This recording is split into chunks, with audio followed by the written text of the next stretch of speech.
আচ্ছা, ওইদিকে আর না যে এমনিতেই অনেকটা সময় চলে গেছে, তো যদি এরর থাকে থাকুক, আজকে এইভাবে স্টার্ট করি আমরা। তো যে ইন্টারফেসটা দেখতেছি এটাই মূলত আমাদের ইলাস্ট্রেটর ইন্টারফেস। এইখানে কিছু কিছু জিনিস আছে যেগুলো আমরা আসলে আগে থেকে জানি, তারপরে একটু এক্সপ্লেন করা। যে উপরে যে মেনু বার আমরা সবাই চিনি, লেফট সাইড আছে আমাদের টুলবার। মূলত আমরা যে কাজগুলো করব এই টুলবারের হেল্প লাগবে প্রত্যেকটা কাজ করতে গেলে, মানে যা কিছুই করতে যাব এইখান থেকে নিব। কিছু প্যানেল দেখতেছি, এই প্যানেলগুলোকে বলা হয় ফ্লোটিং প্যানেল।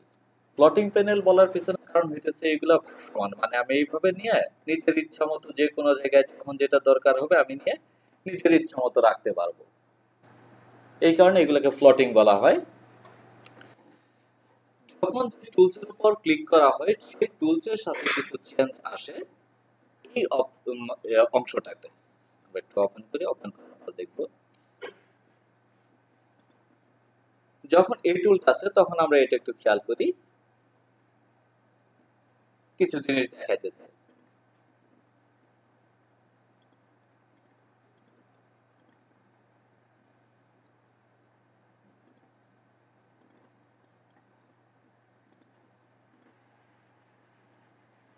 কিছু কি চেঞ্জ পাইতেছেন?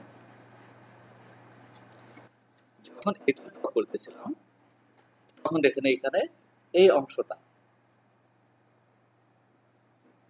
আবার যখন আমি এইখানে আসতেছি চেঞ্জ হয়েছে না?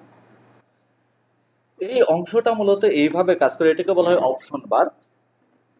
ওয়ার্ডে যখন আমরা কাজ করতাম কোনো একটা টেক্সটের উপর নিয়ে রাইট বাটন ক্লিক করলে কিছু সাজেশন আসতো না, যে সম্ভাব্য কাজগুলো কি কি করা যায়। এই অংশটা আমি যখন যে টুলটাতে ক্লিক করব সেই টুলের সাথে সম্ভাব্য কাজগুলো আমার এইখানে দেখাবে। যদি আমি চাই, মানে এগুলোকে আমি হয়তো মেনুর আন্ডারে পাবো, আর এইখান থেকে আমি শর্টকাট ভাবে ইউজ করতে পারবো। বুঝতে পারলাম কি? এটা হইতেছে অপশন বার, এটাকে বলতেছি টুল বার, আর এটাকে বলতেছি প্লটিং প্যানেল। ডকুমেন্ট কিভাবে ওপেন করতে হয় এখানে আমরা এটা একটু দেখি। ফাইল থেকে open, shortcut control plus N. Maximum সফটওয়্যারের ক্ষেত্রে, অ্যাপ্লিকেশনের ক্ষেত্রে আমরা কিন্তু একই ভাবেই দেখি। ইভেন এমএস ওয়ার্ডেও control plus N, that means create new document. আসলাম এখানে, যদি ওয়ার্ডের সাথে কম্পেয়ার করি তাহলে এই অংশটা একটু বেশি হিজিবিজি মনে হইতেছে, তাই না? অনেক কিছু দেখা যাইতেছে এখানে। আসলে আমরা একটু দেখি এখানে কি কি আছে। সর্বপ্রথম যে কথাটা বলা হইতেছে নেম, এটা হইতেছে আনটাইটেলড 2 বলা হয়েছে। আমি প্রথমে একটা ডকুমেন্ট ওপেন করছিলাম, সেটাকে বলছে আনটাইটেলড 1। যেহেতু এটাকে ক্লোজ করে আরেকটা করছি এই কারণে সিরিয়াল অনুযায়ী এটা 2। যদি এটাকে ক্লোজ করে আবার আসবে আনটাইটেলড 3। মানে এই ডকুমেন্টটার এখন পর্যন্ত কোনো নামকরণ করা হয় নাই, দ্যাটস ওয়াই আনটাইটেলড। যদি এটাকে নামকরণ করতে চাই তাহলে আমি নামটা এখানে দিয়ে দিব। যদি আমি না করি তাহলেও কোনো সমস্যা নাই, বিকজ অফ এটাকে আমি যখন সেভ করতে যাব তখন নামটা আমি চাইলে দিতে পারবো আবার। তার মানে ম্যান্ডেটরি না যে এই ফিল্ডটাকে আমার এখনই ফিল আপ করতে হবে।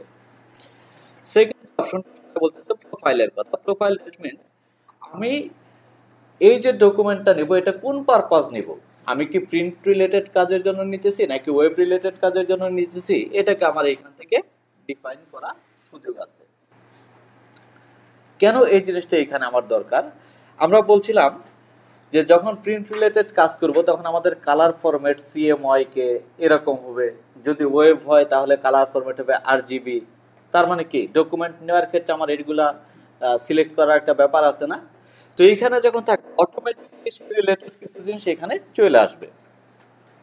রেজুলেশনের একটা কথা বলছিলাম, তাই না? এটাতে মাউস নাই, আপনি এটাতে লাগাবেন, এটাতে লাগাবেন। যদি হ্যাঁ, যদি এটা কানেকশন পায় তাহলে আপনি এখানে চলে আসবে।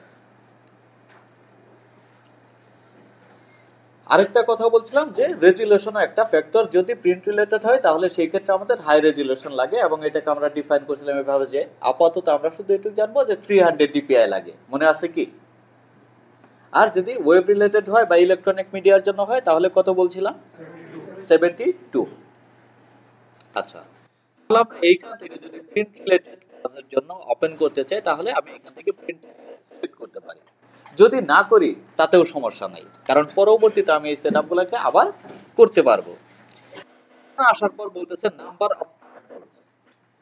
এখন ব্যাপার হলো যে আর্টবোর্ড কি, এই শব্দটার সাথে আমরা পরিচিত না, ঠিক না? আমি আর্টবোর্ড জন্য ডকুমেন্ট ওপেন করি, নাম্বার অফ আর্টবোর্ডস এর কথা বলা আছে 1 বললাম। এটা একটা পেজ, যখন আমি ওয়ার্ড ওপেন করতাম তখন সেখানে আমার একটা পেজ ওপেন থাকতো এবং আনলিমিটেড পেজ আমি সেখান থেকে নিতে পারতাম। কিন্তু এইখানের ব্যাপারটা হইতেছে এই পেজটাকে আমি বলতেছি আর্টবোর্ড, এবং এখানে আমার কতগুলা নিতে চাই এটাকে ডিফাইন করতে হবে, ব্যাপারটা এখানেই। এখন কথা হলো যে এমএস ওয়ার্ড ডকুমেন্টস এর বাইরে, মানে পেজের বাইরে কি আমি কোনো কাজ করতে পারি? কোনো কাজ করতে পারি না। কিন্তু এইখানে আমি পেজের বাইরেও কাজ করতে পারবো। মানে আমি যদি বলি যে আমি একটা রেক্টেঙ্গেল ড্র করবো, এটা আমার বাইরে করা যায়। যদি বাইরেও কাজ করা যায় তাহলে এটুকু আলাদাভাবে পেজ বলার মানে কি, বার্ডবোর্ড বলার মানে কি? বাইরের যে অংশটা বলতেছে ওয়ার্ক স্পেস, ওয়ার্ক স্পেস, আর মাঝখানে থেকে বলতেছে আর্টবোর্ড। দুইটার মধ্যে বেসিক পার্থক্য হইতেছে এটা যে আমি কাজ বাইরেও করতে পারি, প্রিন্ট দিতে চাই তাহলে ওই অংশটুকুই প্রিন্ট হবে যেই অংশটুকু শুধুমাত্র আমার মাঝে আছে। বুঝতে পারলাম? এই যে কালারটা আছে, যদি আগের ভার্সন গুলোতে যায় যে CS3 বা তার আগের গুলাতে, তখন এই অংশটাকে আমরা অ্যাশ হিসেবে পাবো না, হোয়াইট হিসেবে পাবো। এবং এইখানের যে কালার আছে এটা আমরা চেঞ্জ করতে পারবো। আমি কাজ করব তাহলে এরকম এর ভিতরে আমি হোয়াইটের উপর কাজ করতে চাই, তাহলে আমরা এটাকে চেঞ্জ করতে পারবো। তাহলে এই অংশটাকে বলতেছি আমরা আর্টবোর্ড, আর বাইরের অংশটাকে বলতেছি ওয়ার্ক স্পেস। এখন আর্টবোর্ডের সংখ্যা বলা ছিল, এখানে নাম্বার অফ আর্টবোর্ডস আমরা ইউজ করছি 1, এই কারণেই কিন্তু আমাদের এখানে একটা আর্টবোর্ড ওপেন হয়েছে। যদি আমরা একাধিক চাই তাহলে কি করব? তাহলে নাম্বার অফ আর্টবোর্ডস এখানে ডকুমেন্ট নেওয়ার সময় বলবো যে আমার 5টা দরকার বা আমার 10টা দরকার। এখন কথা হলো যে এইখানে কি আমি ফিক্স যে আমি 10টা নিলাম, পরবর্তীতে আমার আরো 2টা পেজ দরকার, আমি কি নিতে পারবো পরবর্তীতে? হ্যাঁ, পরবর্তীতেও আমরা এটাকে অ্যাড করতে পারবো। যদি চাই আমরা আর্টবোর্ডকে রিমুভ করতে পারি, যদি চাই আর্টবোর্ডকে অ্যাডও করতে পারি। কিভাবে করবো আমরা আস্তে আস্তে সবই জানবো। আমরা আবার একটু শুরুতে যাই। তাহলে কি নাম্বার অফ আর্টবোর্ডস এখানে আমি ইউজ করলাম 10টা দিলাম, দেখি কি চার্জ হয়। এখন দেখেন আমার এখানে 10টা আর্টবোর্ড চলে আসছে,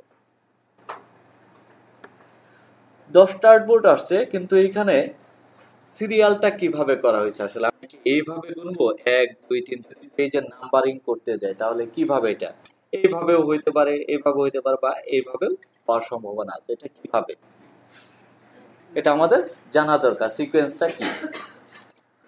এখানে যাই তাহলে দেখেন তার পাশে আইকনটা আছে যেটাতে করা, মানে চেক করা আছে। আইকনটা দেখে আপনার কি মনে হয় কি আছে, কি বোঝানো হয়েছে সেখানে? Left to right.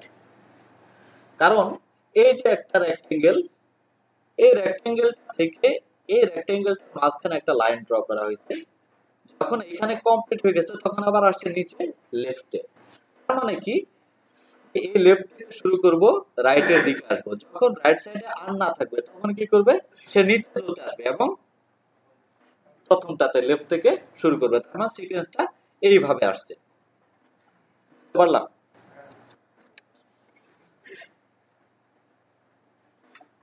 দেখে আমরা আসলে দেখে বুঝতে পারতেছি বাকিগুলো কি হবে। এগুলা না খুব বেশি মাথা ব্যথা থাকে না, পেজ থাকলেই হয়, কিভাবে থাকলো এটা ইম্পর্টেন্ট না।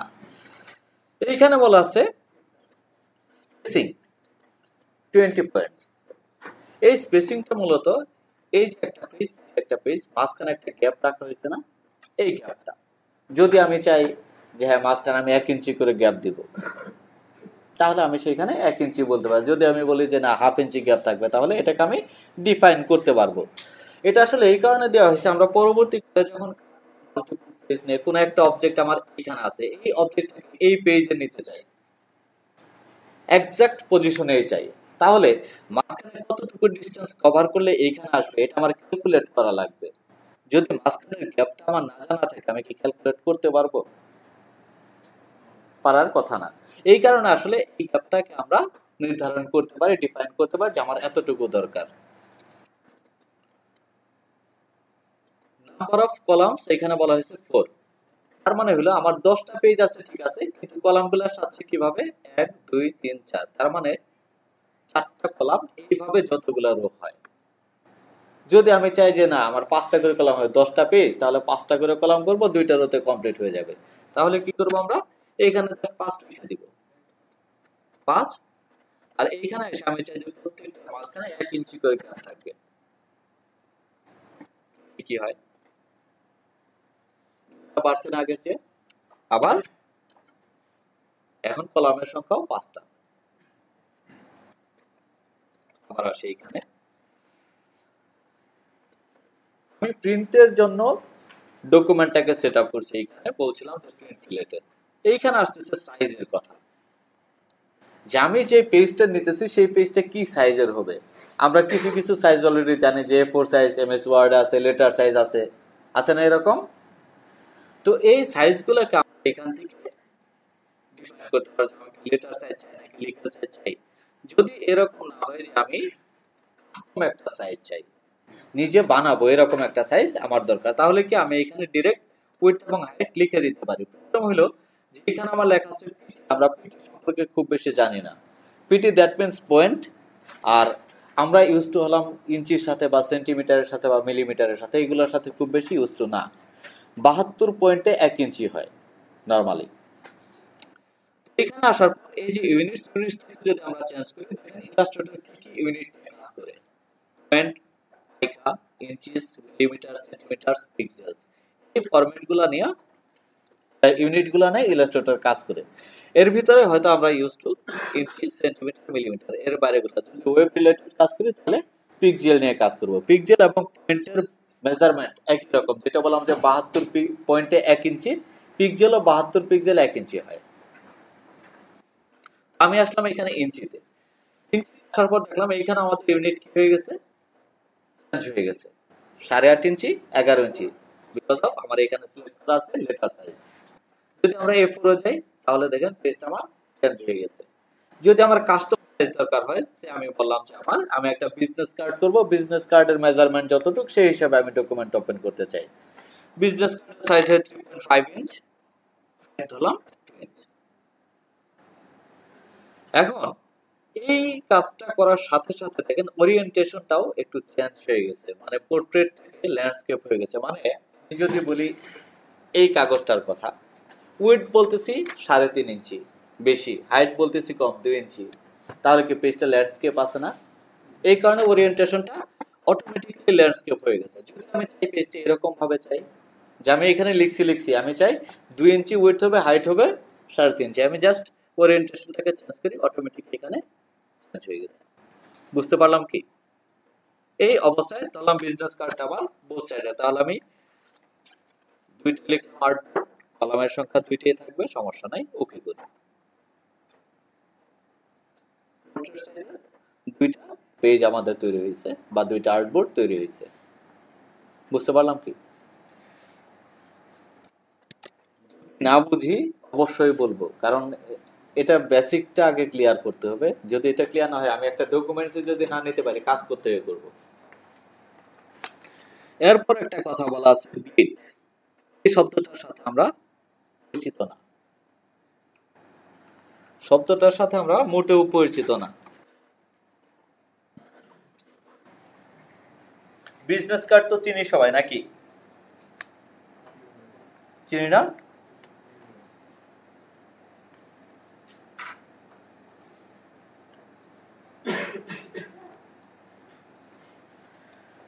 এটা একটা business card, background colour different কোন কালারের, তাই না? এই পেপারটা অরিজিনালি ছিল কি? হোয়াইট, হোয়াইট কালার ছিল। হোয়াইটের উপর আমি ডিজাইন করছি এই সমস্ত কালার দিয়ে। এখন এই সাইজের একটা কাগজ আমি কি প্রিন্টার দিয়ে প্রিন্ট করতে পারবো? করা যায় না, মাঝখানে আটকায় যাবে, এটা বের হবে না। যদি নর্মাল প্রিন্টার দিয়ে এটাকে প্রিন্ট করা সম্ভব না হয়, তাহলে প্রেসের যে মেশিন, ওটা তো আরো বড়, তো বড় জিনিসের ছোট জিনিস ধরতে তো আরো বেশি প্রবলেম হওয়ার কথা, তার মানে সেইখানেও এটা যাবে না, তার জন্য আরো বড় সাইজ লাগবে। ধরলাম এরকম একটা সাইজ আমি এটাকে প্রিন্ট করব, তাহলে এইখানে 10টা বিজনেস কার্ড একসাথে সেট করা যাবে। যদি 10টা বিজনেস কার্ড আমি এভাবে একটার পর একটাকে সেট করি, প্রিন্ট হওয়ার পর আমার এগুলোকে কাটা লাগবে না? প্রিন্ট হওয়ার পর আমার কাটা লাগবে, এবং প্রত্যেকটা কার্ডকে আমার একটা থেকে তো আরেকটাকে একটা মিনিমাম গ্যাপ তো রাখা লাগবে। যদি গ্যাপ না রাখে তাহলে তো একটার অংশ আরেকটাতেও চলে যাওয়ার সম্ভাবনা থাকে। তা আমি কি করলাম, এইখানে রাখলাম আর একটাকে, মাঝখানে একটা গ্যাপ দিলাম, আরেকটাকে রাখলাম। এখন কাটিং যদি করি আমি, মাঝখান দিয়ে যদি কাটি, তাহলে সাদা অংশটা বিজনেস কার্ডে চলে আসতে পারে না? কাগজের সাদা কালারটা এখানে চলে আসতে পারে। আমি ডিজাইন করলাম এইখানে সলিড কালার, যদি পাশ দিয়ে একটা বর্ডার তৈরি হয়, যে হোয়াইট বর্ডার আমি দেখতেছি, টপে একটা হোয়াইট বর্ডার আছে, এটা কি ভালো লাগবে? বা এটা কি ডিজাইনারও অ্যাকসেপ্ট করবে না, আবার যে ব্যক্তির কার্ড সেও এটাকে অ্যাকসেপ্ট করবে না, নাকি করবে? করবে না। তাহলে কি কাটিং এর জন্য আমাদের একটা কোন একটা বিষয়কে মনে রাখতে হবে, মাথায় রাখতে হবে, এটাকে বলা হয় ব্লিড। আমরা আসলে যেই কাজটা করি, যে টোটাল কাজটা ডিজাইনটা যেটা থাকে তার বাইরে একটা এক্সট্রা অংশ রাখি ব্লিডের জন্য, এই যে ডিজাইনটা আছে এটাকে এক্সটেন্ড করি সেই পর্যন্ত, মানে একটু বাড়তি রাখলাম। যেই অংশটুকু হোয়াইট আসার সম্ভাবনা আছে সেই অংশটুকু আমি এই কালার দিয়ে এক্সটেন্ড করে দিব। তখন যদি কাটিং করা হয় একটু 19-20 যদি হয়, তাহলে কিন্তু আমার সাদাটার শো হবে না, এটাকে বলা হয় ব্লিড। একটা বিজনেস কার্ডের জন্য ব্লিড মার্কস রাখা হয়, মানে এটাকে আমি ফলো করতেছি, যেটা এটা গ্রাফিক রিভার নামের একটা মার্কেট প্লেস আছে, যেখানে এই ধরনের প্রোডাক্ট সেল, আমরা একটু পরে এখানে ঢুকবো। তো ওরা স্ট্যান্ডার্ড মেনটেন করে, এই কারণে ওদেরটাকে ফলো করতেছি। কিন্তু একটা ব্যাপার মাথায় রাখতে হবে, ক্রিয়েটিভিটির কিন্তু কোনো বাউন্ডারি নাই। মানে এইখানে আমি আপনাকে কোনোভাবেই ফিক্স আপ করতে পারবো না যে এইটাই নিয়ম, এইটাই করতে হবে, আমি এইভাবে বলতে চাই না। বিকজ অফ আমরা ক্রিয়েটিভ কাকে বলতেছি? আমি যেইভাবে চলতেছি আরেকজন যদি একই ভাবে যায়, তাকে কি ক্রিয়েটিভ বলবো? নাকি সে যদি একটু ডিফারেন্ট হয় তাকে ক্রিয়েটিভ বলবো? যে ডিফারেন্ট তাকে ক্রিয়েটিভ বলবো, কিন্তু কখন? যদি তার ব্যতিক্রম ধর্মীটা মানুষের কাছে অ্যাকসেপ্টেন্সি পায়। মানে ব্যতিক্রম হইলে, ব্যতিক্রম তো পাগল, তাকে কিন্তু আমরা ক্রিয়েটিভ বলতেছি না। কিন্তু যে ব্যতিক্রম হইতে গিয়ে আপনার চাহিদা ফুলফিল করতে পারতেছে, আপনি যে কাজটা কষ্ট করে করতেন সেটাকে সে ইজি ভাবে আপনার সামনে প্রেজেন্ট করতে, তাকে আমরা ক্রিয়েটিভ বলতে পারি, নাকি? তার মানে যদি আমি এটাকে ফিক্স আপ করি যে এটা এইভাবেই, তাহলে এটা অনুচিত হবে, বিশেষ করে যারা ক্রিয়েটিভ, মানে ক্রিয়েটিভ সেক্টরটাতে কাজ করে তাদের জন্য। তো নরমালি আমরা ব্লিড হিসেবে 0.5 এটাকে রাখি, মানে প্রত্যেকটা ডকুমেন্টের বাইরে 1 ইঞ্চির 8 ভাগের 1 ভাগ ব্লিড মার্ক হিসেবে থাকবে। এই অংশটুক কাটিং এর সময় যাতে হোয়াইট স্পেস না শো হয় তার জন্য রাখা হয়। যদি 1 ইঞ্চিকে 8 ভাগ করি তাহলে হয় 0.125। দেখেন এখানে আমি একটা ভ্যালুটা বসাইছি, বসানোর পর সবগুলাতে হয়ে গেছে। এটার কারণ ছিল এই যে এইখান থেকে এখানে make all settings the same, এখানে করা আছে, এটা হিসেবে চেক করা থাকে। যদি আমার এরকম দরকার হয় যে আমি এক এক দিকে এক এক রকম চাই, তাহলে আমি এটাকে উঠাই দিব। এই অবস্থা রাখলাম, আমাদের কোনো চেঞ্জ আছে কিনা। আমরা এই ডকুমেন্টে একটু খেয়াল করি, এটা ছিল করতেছি ল্যান্ডস্কেপ, ল্যান্ডস্কেপ দেখেন কি চেঞ্জটা আসছে। আগে কি আমাদের রেড ছিল? রেড মার্কসটা আগে ছিল না, এখন রেড যে মার্কসটা আসছে এটা হচ্ছে আমাদের ব্লিড মার্কস। মানে যেই অংশটাকে আমি এক্সটেন্ড করতে চাই সেটাকে এক্সটেন্ড করব এই রেড মার্কস পর্যন্ত। বুঝতে পারলাম? কাজে ঢুকলে আমরা আরো ভালো বুঝবো। এখানে আসার পর অ্যাডভান্স এর ভিতরে কিছু সেটিংস আছে, দেখেন কালার মোডের কথা বলা আছে, ডিফল্ট হিসেবে আসছে সিএমওয়াই কে, কারণ কি আমি এখান থেকে সিলেক্ট করছিলাম প্রিন্টটাকে, প্রোফাইল ছিল আমাদের প্রিন্ট, এই কারণে অটোমেটিক এখানে সিএমওয়াই কে চলে আসছে। রাস্টার ইফেক্টস, রাস্টার বলতে বোঝায় ইমেজকে, আমরা সেদিন বলছিলাম যে গ্রাফিক্সকে দুই ভাগে ভাগ করা হয়, একটা রাস্টার গ্রাফিক্স, একটা ভেক্টর গ্রাফিক্স। রাস্টার গ্রাফিক্স এর ইফেক্ট এখানে বলা হয়েছে যে 300 পিপিআই মানে পিক্সেল পার ইঞ্চ, সেটা একটা রেজুলেশন। রেজুলেশন রাস্টারের, যদি আমার এখানে কোনো ইমেজ আসে সেই ইমেজের রেজুলেশন হবে 300, তাহলে ভেক্টর যদি থাকে ভেক্টরের রেজুলেশন কত হবে? হ্যাঁ ভেক্টরের রেজুলেশন ফ্যাক্ট না, বিকজ অফ যে আমি যখন যেভাবে ইয়ে করতেছি সেই অনুযায়ী সে চেঞ্জ করে নিতেছে তার ক্যারেক্টারিস্টিক্স কে। তারপরেও এখানে একটা ডিফল্ট রেজুলেশন থাকে, এটা মোর দ্যান 300, মেবি এটা 800 প্লাস 800 ডিপিআই। একটু দেখা লাগবে, মানে এটা না এডিট নেওয়ার কিছু না, এটা অটোমেটিক্যালি আছে, এখানে সেটআপ করা আছে। এখন রেজুলেশন যদি বেশি হয় তাহলে কি আমার কোয়ালিটি ভালো হবে না? যত মেগাপিক্সেল বেশি হয় ক্যামেরায় তত আমার কোয়ালিটি ভালো হয় না, ছবি যত মানে ছবিগুলা বেশি ক্লিয়ার আসে নাকি? তাহলে এইখানে তো আমি মেগাপিক্সেল বলতে আমি পিক্সেলের সংখ্যাই বাড়াই দিয়েছি, আলটিমেটলি ডট বাড়াই দিয়েছি, পিক্সেল বাড়াই দিয়েছি। যদি পিক্সেল বেশি থাকে তাহলে কি আমার কোয়ালিটি ভালো আসবে না? ভালো আসার কথা। তো এইখানে আমি যদি ডিফল্ট হিসেবে 300 পাই সমস্যা নাই আমার প্রিন্টিং এর জন্য, কিন্তু যদি আমি কমাইতে চাই কমেও নিয়ে আসতে পারবো, যেহেতু ভালো বেশি হলে ভালো, তাহলে আমি বেশিটাকে এখানে রাখলাম, হাই যেটা আছে এটাকে সিলেক্ট করলাম। এরপর কি বলতেছে, প্রিভিউ মোডটা আমরা আপাতত জানতেছি না, এটা আমরা কাজের মধ্যে কোন এক ফাঁকে জানবো, আর একটু অ্যাডভান্স হই তারপরে। বুঝতে পারলাম কি যতটুকু দেখাইছে এখানে? তাহলে আমরা একটা ডকুমেন্টস ওপেন করতে পারি এইভাবে।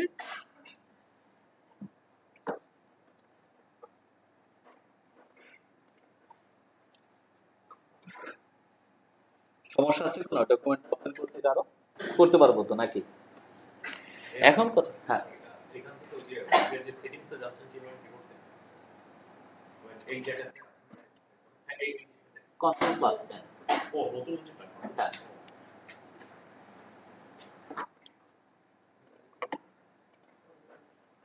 দেখেন এই যে টুলবারটা আছে, টুলবারটার মাঝে কিছু কিছু জায়গায় এরকম আন্ডারলাইন দেওয়া আছে, আপনারা কি খেয়াল করতে পারেন? প্রথম চারটে টুলের নিচে একটা আন্ডারলাইন দেওয়া আছে, তারপরে 8টা টুলসের নিচে আরেকটা আন্ডারলাইন দেওয়া আছে। এইগুলো আসলে টুলসের কাজ অনুযায়ী বিভিন্ন ক্যাটাগরিতে ভাগ করা হয়েছে। যেমন প্রথম যে ক্যাটাগরিটা আছে এই ক্যাটাগরিটাকে আমরা সিলেকশন রিলেটেড বলতে পারি, যে আমরা এই ক্যাটাগরির টুলসগুলো দিয়ে বিভিন্ন টাইপসের সিলেকশন তৈরি করব। আর এখানে যে অবজেক্টগুলো আছে এগুলোতে আমরা নতুন অবজেক্ট ড্র করতে পারবো, নতুন একটা অবজেক্ট ড্র করতে পারবো। তো কিভাবে ড্র করব? আমরা ড্র করার পর কোনো কিছু থাকলে তারপর আমরা সেটা সিলেকশনের দিকে যাব নাকি? আমার কোনো কিছুই নাই, তাহলে আমি সিলেক্ট কি করব? তাহলে আমরা কি করব, আগে একটা ড্র করতে যাই, এর ভিতরে প্রথমে যেটা আছে এটাকে আমরা স্কিপ করতেছি এখনকার জন্য। এই টুলসটা মানে এত বড় যে একটা টুলেই আমার একটা সম্পূর্ণ ক্লাস নেবে, তো এটা আমরা আপাতত স্কিপ করতেছি। এইখান থেকে আসি রেক্টেঙ্গেল। বিজনেস কার্ড করতে যাই তাহলে আমার সর্বপ্রথম যে কাজটা করতে হবে, বিজনেস কার্ডের সাইজ কতটুকু সেই অনুযায়ী আমি ডকুমেন্ট নিছি, ঠিক না? আমার এইখানেও করতে হবে কি, সেম সাইজের একটা রেক্টেঙ্গেল প্রয়োজন হবে, মানে আমি সর্বপ্রথমে বিজনেস কার্ডের সাইজ অনুযায়ী একটা রেক্টেঙ্গেল ড্র করব। কিভাবে ড্র করার সিস্টেম হইতেছে, আমি ড্র্যাগ করে এটাকে ড্র করতে পারি। ড্র্যাগ করতেছি, ক্লিক করলাম, এইখানে মাউস কিন্তু ছাড়ি না এখনো, ড্র্যাগ করতেছি, সরাইলাম, এইখানে এসে ছাড়লাম, ড্র হয়ে গেছে।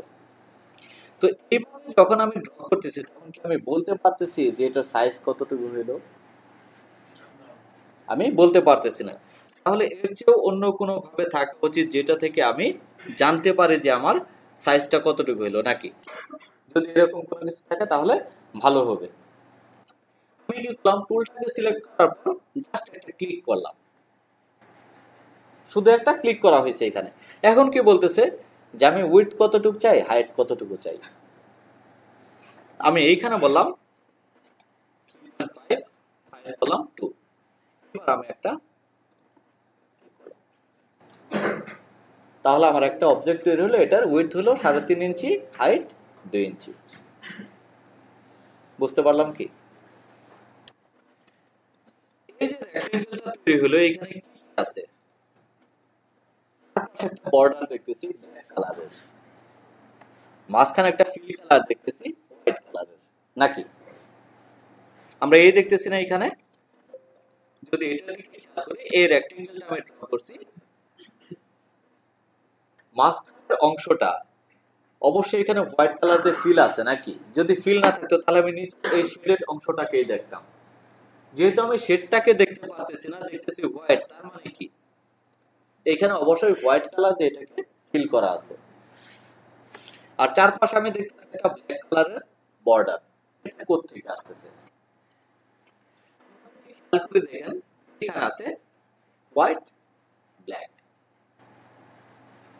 তার মানে আমি এই যে অবজেক্টটাকে ড্র করলাম, এই অবজেক্টটার কালারটা আসছে এইখান থেকে, এই হোয়াইট কালার, এই বর্ডার কালার ব্ল্যাক। নামগুলোকে আমরা কি বলতেছি, একটাকে বলতেছি ফিল, আর একটাকে বলতেছি স্ট্রোক। স্ট্রোক মানে বর্ডার, মানে আমরা এমনিতে হয়তো বা বর্ডারের সাথে পরিচিত, কিন্তু যদি আমরা ইলাস্ট্রেটরের ভাষায় বলি তাহলে আমরা বর্ডার কিন্তু বলবো না, আমরা বলবো স্ট্রোক। বুঝতে পারলাম? তাহলে আমরা পাইতেছি বর্ডার, স্ট্রোক এবং ফিল। আমার ইচ্ছা যে আমি এই ফিল কালারটাকে হোয়াইট রাখবো না, কালারটাকে চেঞ্জ করব। কিভাবে চেঞ্জ করব? আমি এই ফিলের উপর ডাবল ক্লিক করব।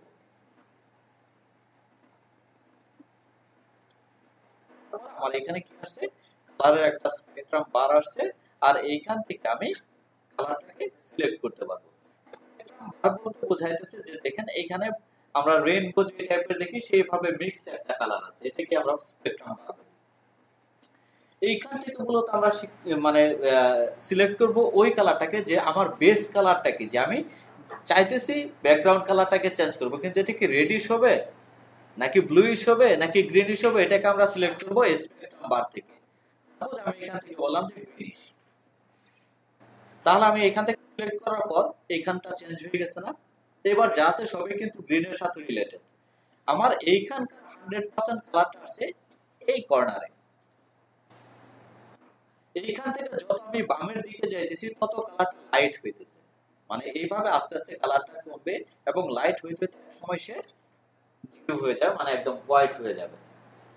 যদি আমি এই পয়েন্ট থেকে নিচের দিকে আসি তাহলে আস্তে আস্তে এটা ডার্ক হইতেছে এবং ডার্ক হইতে হইতে একটা সময় পর একদম ব্ল্যাক। যদি আমি মাঝখান দিয়ে হাঁটি তাহলে কি হবে, লাইট এবং ডার্ক যে ভ্যালুটা এটাকে পাবো, এবং এটাও কি হবে, অবশ্যই আস্তে আস্তে ডার্কের দিকে আসতেছে। বুঝতে পারলাম কি? তাহলে আমি বেস কালারটাকে সিলেক্ট করলাম এখান থেকে, এবং এটা যদি 100% কালার চাই তাহলে আমি এখান থেকে নিতে পারি, বা আমি এখান থেকে যে কোনো কালারকে চুজ করতে পারি, যে এখানে ক্লিক করব সেই কালারটা আমার এইখানে শো করতেছে। এবং এই কালারটা কি কালারের সমন্বয়ে তৈরি এটাও এখানে দেখাচ্ছে যে কোনটার সাথে। হ্যাঁ অবশ্যই। কি অবস্থা সবার? কি চলছে আজকে? First class. First class. আপনাদের পিসি গুলো সব ঠিক আছে তো? মানে টোটাল মাউসের শর্টেজ আছে এখন 2টা, আগে ছিল 3টা আর কি, আর 3টা পিসিতে পাসওয়ার্ড দেওয়া আছে। আচ্ছা পিসি গুলোতে আপনারা কেউ পাসওয়ার্ড দিয়ে না নতুন করে, হ্যাঁ? কারণ এগুলো সবাই ইউজ করে, এই পাসওয়ার্ড গুলো অন্য কোনো ব্যাচের স্টুডেন্টরাই দিছে। হ্যাঁ ওনাদেরকে অলরেডি ফার্স্ট ক্লাসে রিমাইন্ডার দেওয়া হয়েছে এটা না করার জন্য। আপনাদের ফেসবুক গ্রুপ খোলা হয়েছে? গ্রুপ গুলো তো আছে, জয়েন দিতে টাকা অ্যাকসেপ্ট করে না। আপনাদের কি ইনভাইট করা হয়েছে?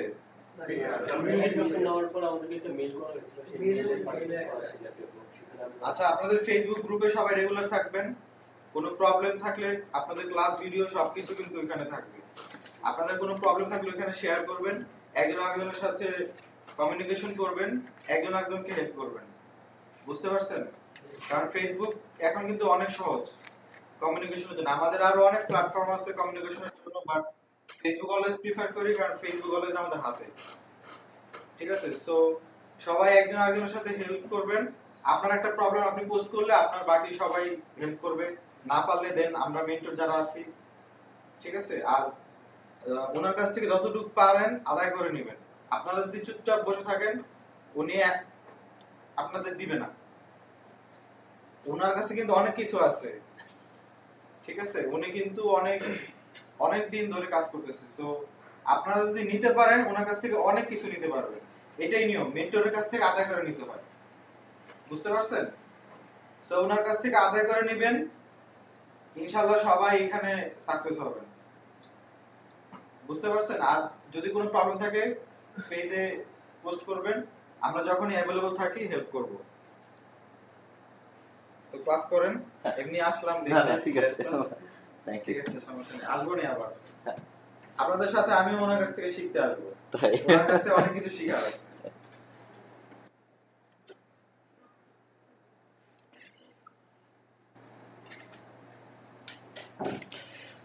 তাহলে কি আমরা এখান থেকে যে কোনো জায়গায় ক্লিক করার মাধ্যমে সেই কালারটাকে চুজ করতে পারতেছি কালারটাকে আবার এইখানে ভাঙা হইতেছে যে আসলে এই কালারটা কি কি কালারের সমন্বয়ে তৈরি করা হয়েছে। যদি আমি গ্রিনটার কথা বলি তাহলে কি আছে, যেটার সাথে সায়ান কালার 67% মেশানো হয়েছে, তার সাথে ইয়েলো আছে 100%, বাকি যে কালার এগুলো নাই এইখানে।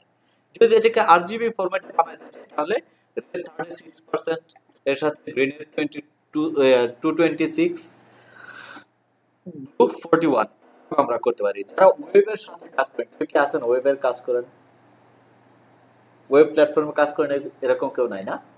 ওয়েবে যারা কাজ করে তাদের একটা কোডের প্রয়োজন হয়, মানে ওরা এইভাবে লেখাচ্ছে কালার একটা কোড দিয়ে দিতে পারেন যেটাকে হেক্সাডেসিমাল কোড বলে, এই কোডটা দেওয়া থাকে এখানে। তো এইখান থেকে আমি চুজ করলাম, ওকে করার সাথে সাথে আমার ব্যাকগ্রাউন্ড কালার চেঞ্জ হয়ে গেছে না? ওকে করার সাথে সাথে আমার ব্যাকগ্রাউন্ড কালার চেঞ্জ হয়ে গেছে। স্ট্রোক কালার কি চেঞ্জ হয়েছে? স্ট্রোক কালার এখনো ব্ল্যাক আছে। এখন আমি চাই স্ট্রোকটাকেও চেঞ্জ করতে। কিভাবে করব? যদি স্ট্রোকটাকে চেঞ্জ করতে চাই তাহলে আমার এইখানে আবার স্ট্রোকে ক্লিক করতে হবে। কিন্তু এইবার দেখেন দুইটা কালার আছে, আমি একটা ক্লিক করলাম, এখানে ক্লিক করার পর ব্ল্যাকটা উপরে চলে আসছে না? আগে গ্রিনটা ছিল উপরে, এখন ব্ল্যাকটা উপরে। তার মানে কি, যেটা উপরে থাকে সেই জিনিসটা সিলেক্টেড আছে, এটা আমরা বুঝতে পারি।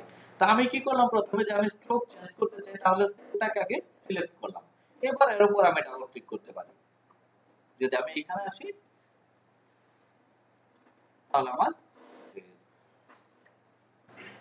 বুঝতে পারলাম কি, একটা অবজেক্টের তিন ধরনের স্টেট থাকে, মানে তিন ভাবে সে রিপ্রেজেন্ট করতে পারে নিজেকে।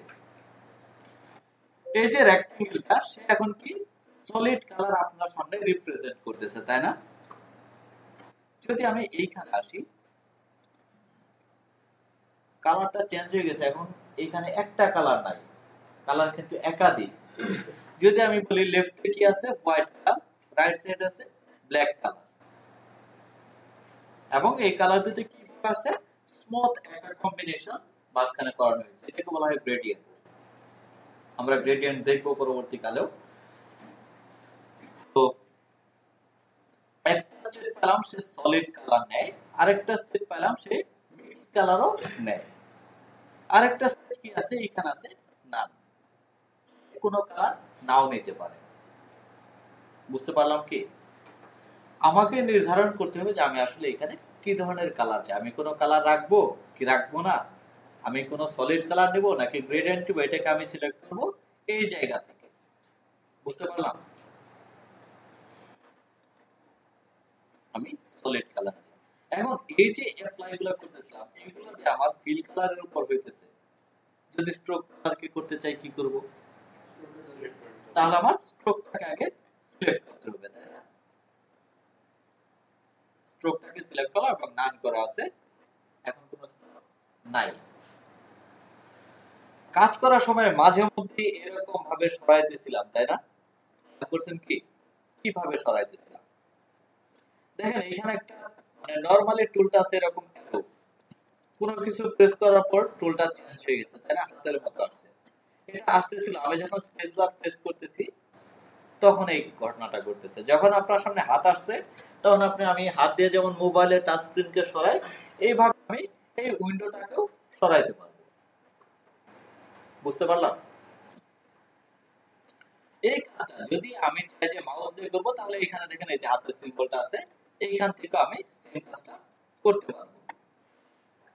কিন্তু আমরা এটা করি আসলে হাত দিয়ে, মানে কিবোর্ড থেকে। যদি আমার টুলটা এখান থেকে অন্য টুলে যেতে হয় তখন আরেকটা সময় নষ্ট হয়, এই সময়টাকে আমরা বাঁচাইতে চাই। আর স্পেস বারটা তখনই কাজ করবে যখন আপনি টাইপ টুলের ভিতরে থাকবেন, মানে টেক্সটের ভিতরে থাকবেন, তখনই কাজ করবে। নাকি স্পেস বার চাপলেন আর সমান স্পেস তৈরি হবে, তখন কিন্তু হাত টুল আসবে না, ঠিক না? তার মানে কি, আপনি তখনই এটাকে প্রেস করতে পারবেন যখন আপনি টাইপ টুলের বাইরে থাকবেন, যে কোনো কিছু লিখতেছেন, টাইপিং মোডে আছেন, তখন স্পেস বার দিয়ে কাজ করবে না। যদি টাইপিং মোডের বাইরে থাকেন তাহলে আপনার স্পেস বার দিয়ে কাজ করবে।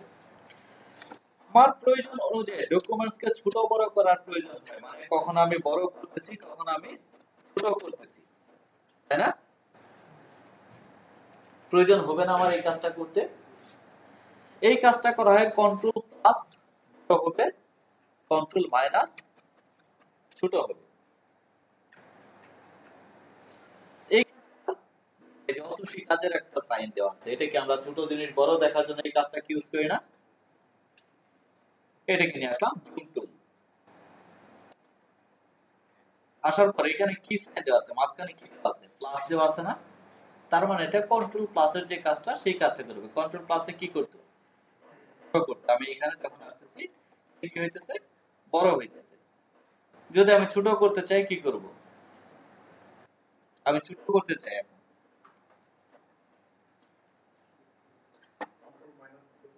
কন্ট্রোল মাইনাস দিলে ছোট হবে, তাই না?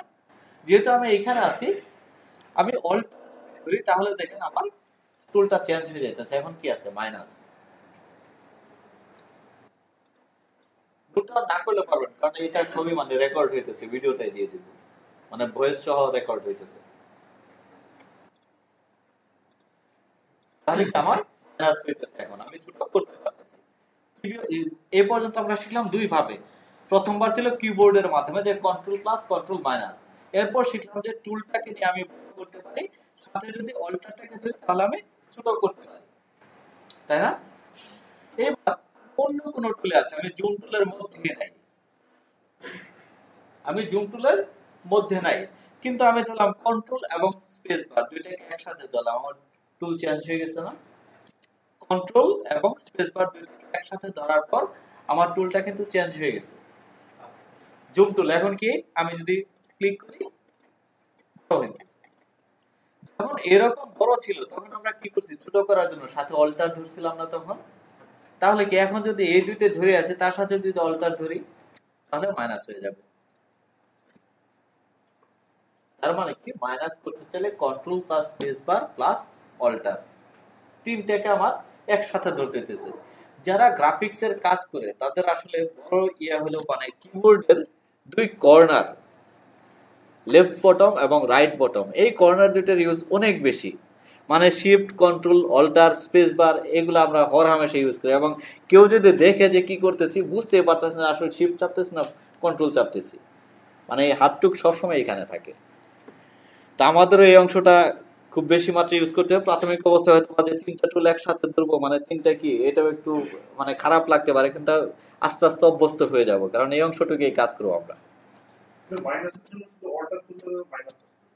হ্যাঁ, যদি আপনার জুম টুল সিলেক্ট করা থাকে তাহলে অল্টার ধরলে মাইনাস আসবে।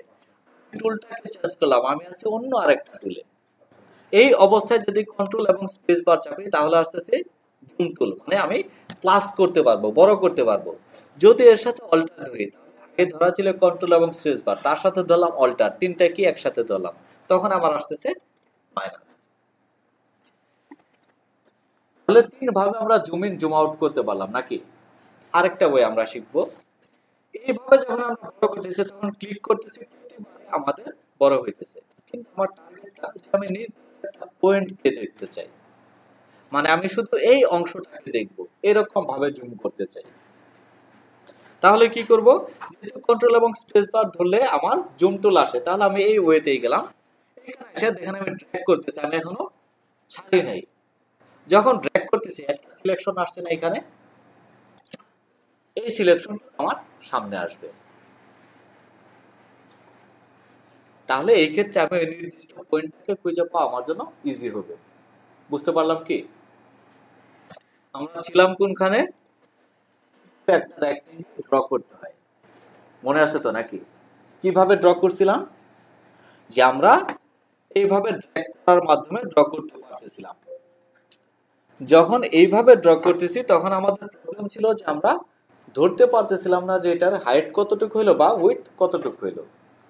তার মানে আমি যদি নির্দিষ্ট মেজারমেন্টে চাই তাহলে আমাকে অন্য আরেকটা ওয়েতে যাওয়া দরকার। সেটা কি ছিল, আমরা ডিরেক্ট ক্লিক করলাম, ক্লিক করার পর আমি উইডথ হাইট দুইটার জন্য ইনপুট দেওয়ার সুযোগ পাইতেছি। আমি এখানে বললাম যে 3.5 অন্যদিকে বললাম 2, তাহলে আমার এই মেজারমেন্টের একটা রেক্টেঙ্গেল ড্র হইল।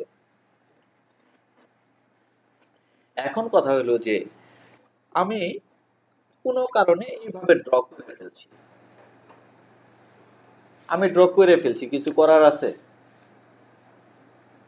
এটাকে কি নির্দিষ্ট মেজারমেন্টে নিতে পারবো কিনা, নাকি এটাকে ডিলিট করে আবার নতুন করে আমার কাজটা করা লাগবে? যদি করে ফেলি তাহলে আমরা আরেকটা ওয়েতে যেতে পারি।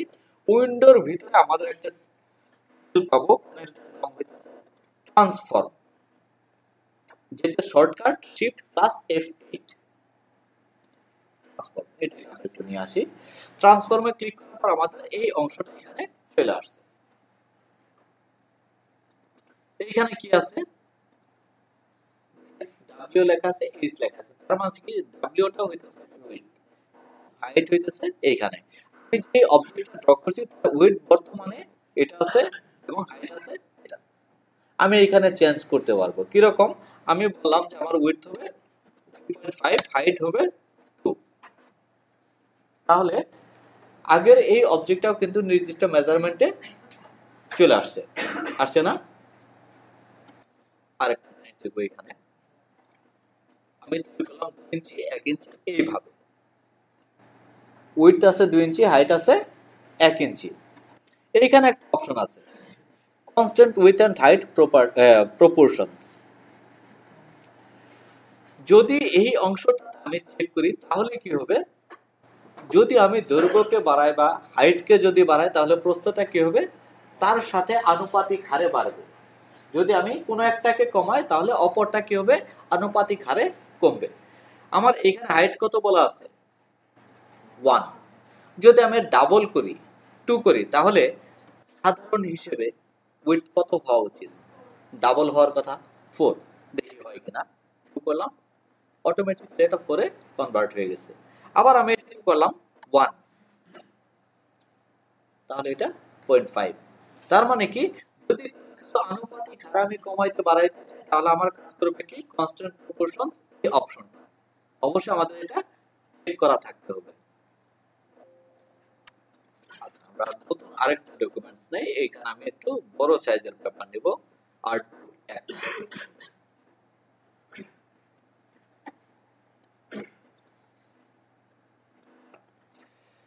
এখানে তো আমরা দেখলাম যে ডাবল ক্লিক করার পর আমরা কালারটাকে চেঞ্জ করতে পারি। এই কালারটাকে আমরা অন্য ভাবেও চেঞ্জ করতে পারি। এখানে দেখেন একটা কালার নামের একটা প্যানেল কিন্তু আমাদের আছে, প্যানেল। এখানে যদি আমরা যাই, এখানে স্পেকট্রাম বার, যেটা আমি এখানে ডকুমেন্ট দিতেছিলাম, স্পেকট্রাম বারটাই এইখানে আছে, কিন্তু এই অংশগুলোকে আমি পাইছি না, অংশগুলো এখানে অ্যাবসেন্স। যদি এখানে যাই অপশন থেকে আমি বললাম যে শো অপশনস, এখন দেখেন ওই কালারগুলোকে আমি এখানে পাইতেছি। যদি আমার ইচ্ছে হয় যে আমি এখানে ডাবল ক্লিক করে ভিতরে না গিয়ে এইখান থেকে চেঞ্জ করব, এটাও সম্ভব। কিভাবে সম্ভব? আমাকে দেখতে হবে যে কোন জিনিসটা সিলেক্টেড আছে, স্ট্রোক কালার আছে নাকি ফিল কালার আছে, আর আমি চেঞ্জ করতে চাই কি। সাপোজ আমি চাই যে স্ট্রোক কালারটাকে চেঞ্জ করব, তাহলে স্ট্রোক কালারটাতে ক্লিক করলাম, স্ট্রোক কালার সিলেক্ট হয়েছে। এবার আমি এখান থেকে কালারটাকে চেঞ্জ করতে চাই।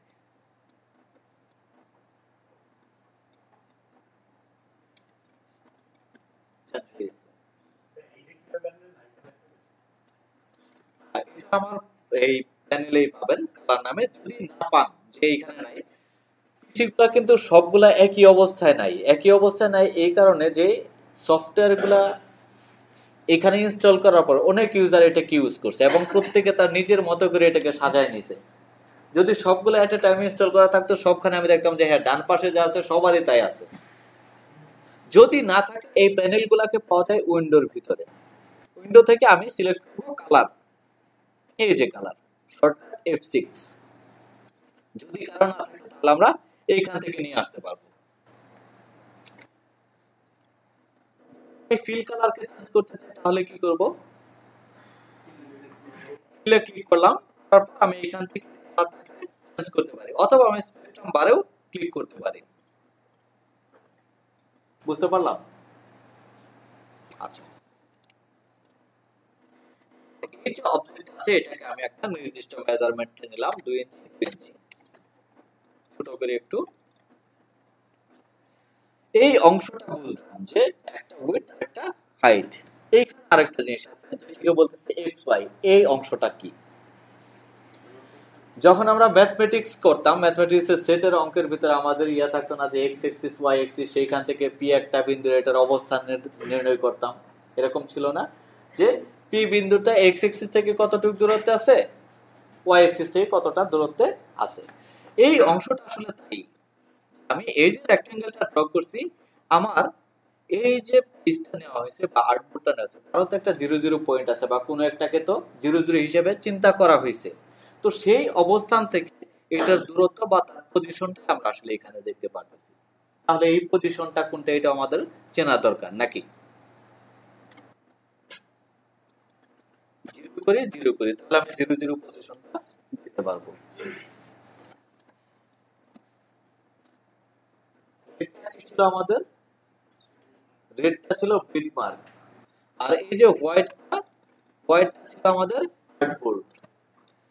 আমার এই যে অবজেক্ট আমি যেটা ড্র করছি, এটা এর সেন্টার হইতেছে এই ব্লুটা নাকি? এই যে এখান দিয়ে আসলে আমরা দেখতেছি এটা হলো তার সেন্টার। এটাকে 0 0 পজিশনে নিয়ে আসলাম। তাহলে কি হইছে? এই অবজেক্টের সেন্টারটাকে ডকুমেন্টের 0 0 পজিশনে নিয়েছে। তার মানে ডকুমেন্টের 0 0 পজিশন কোনটা? এই কর্নার যেটা ছিল এটাই 0 0 পজিশন নাকি? আমার এই অবজেক্টের কোনটাকে 0 0 পজিশনে নিবে, মানে এরকম হতো যে এই কর্নারটা যদি এই পজিশনে নিয়ে আসতে পারতাম তাহলে আমার জন্য ক্যালকুলেশন করা ইজি হতো। মানে যদি আমি চাই যে এই অবজেক্টটা এই পজিশন থেকে 5 ইঞ্চি দূরে আসবে, আমি চাইতেছি আমার চাওয়াটা এরকম, এটা হচ্ছে আমার ওয়াই এক্সিস এর 0 0 পয়েন্ট নাকি? আমি চাইতেছি এক্স এক্সিস এ 5 ইঞ্চি দূরত্বে আসবে, তাহলে আমার ক্যালকুলেশনটা কেমন হবে? 5 ইঞ্চি তো আসবে, তার সাথে আবার এটাকে অ্যাড করতে হবে না যে এই পাশে কতটুকু আছে, করতে হবে নাকি? যদি অবজেক্টটা এরকম ভাবে থাকতো তাহলে আমি ডিরেক্ট 5 ইঞ্চি লিখলেই হয়ে যাওয়ার কথা নাকি? আমার কথাটা কি বুঝতে পারছেন? আমার অবজেক্টটা 0 0 পজিশনে আছে এইভাবে, আমার অবজেক্টের সেন্টার ডকুমেন্টের সেন্টারে আসছে। আমি এই অ্যাক্সিসটাকে ইউজ করতে চাইতেছি এইভাবে যে অবজেক্টটা আমার ডকুমেন্টের এই পজিশন থেকে 5 ইঞ্চি দূরত্বে আসবে, ডান দিকে 5 ইঞ্চি দূরে যাবে। যদি 5 ইঞ্চি দূরে নিতে চাই তাহলে এইখান থেকে 5 ইঞ্চি আছে আসলো, কিন্তু এই অংশটুকু কোথায় যাবে? এই অংশটুকু তো আরো মানে ব্যাকে থাকবে, হাফ ইঞ্চির মতো, বা এখানে যতটুকু আছে 1 ইঞ্চি, 1 ইঞ্চি ব্যাকে থাকবে না?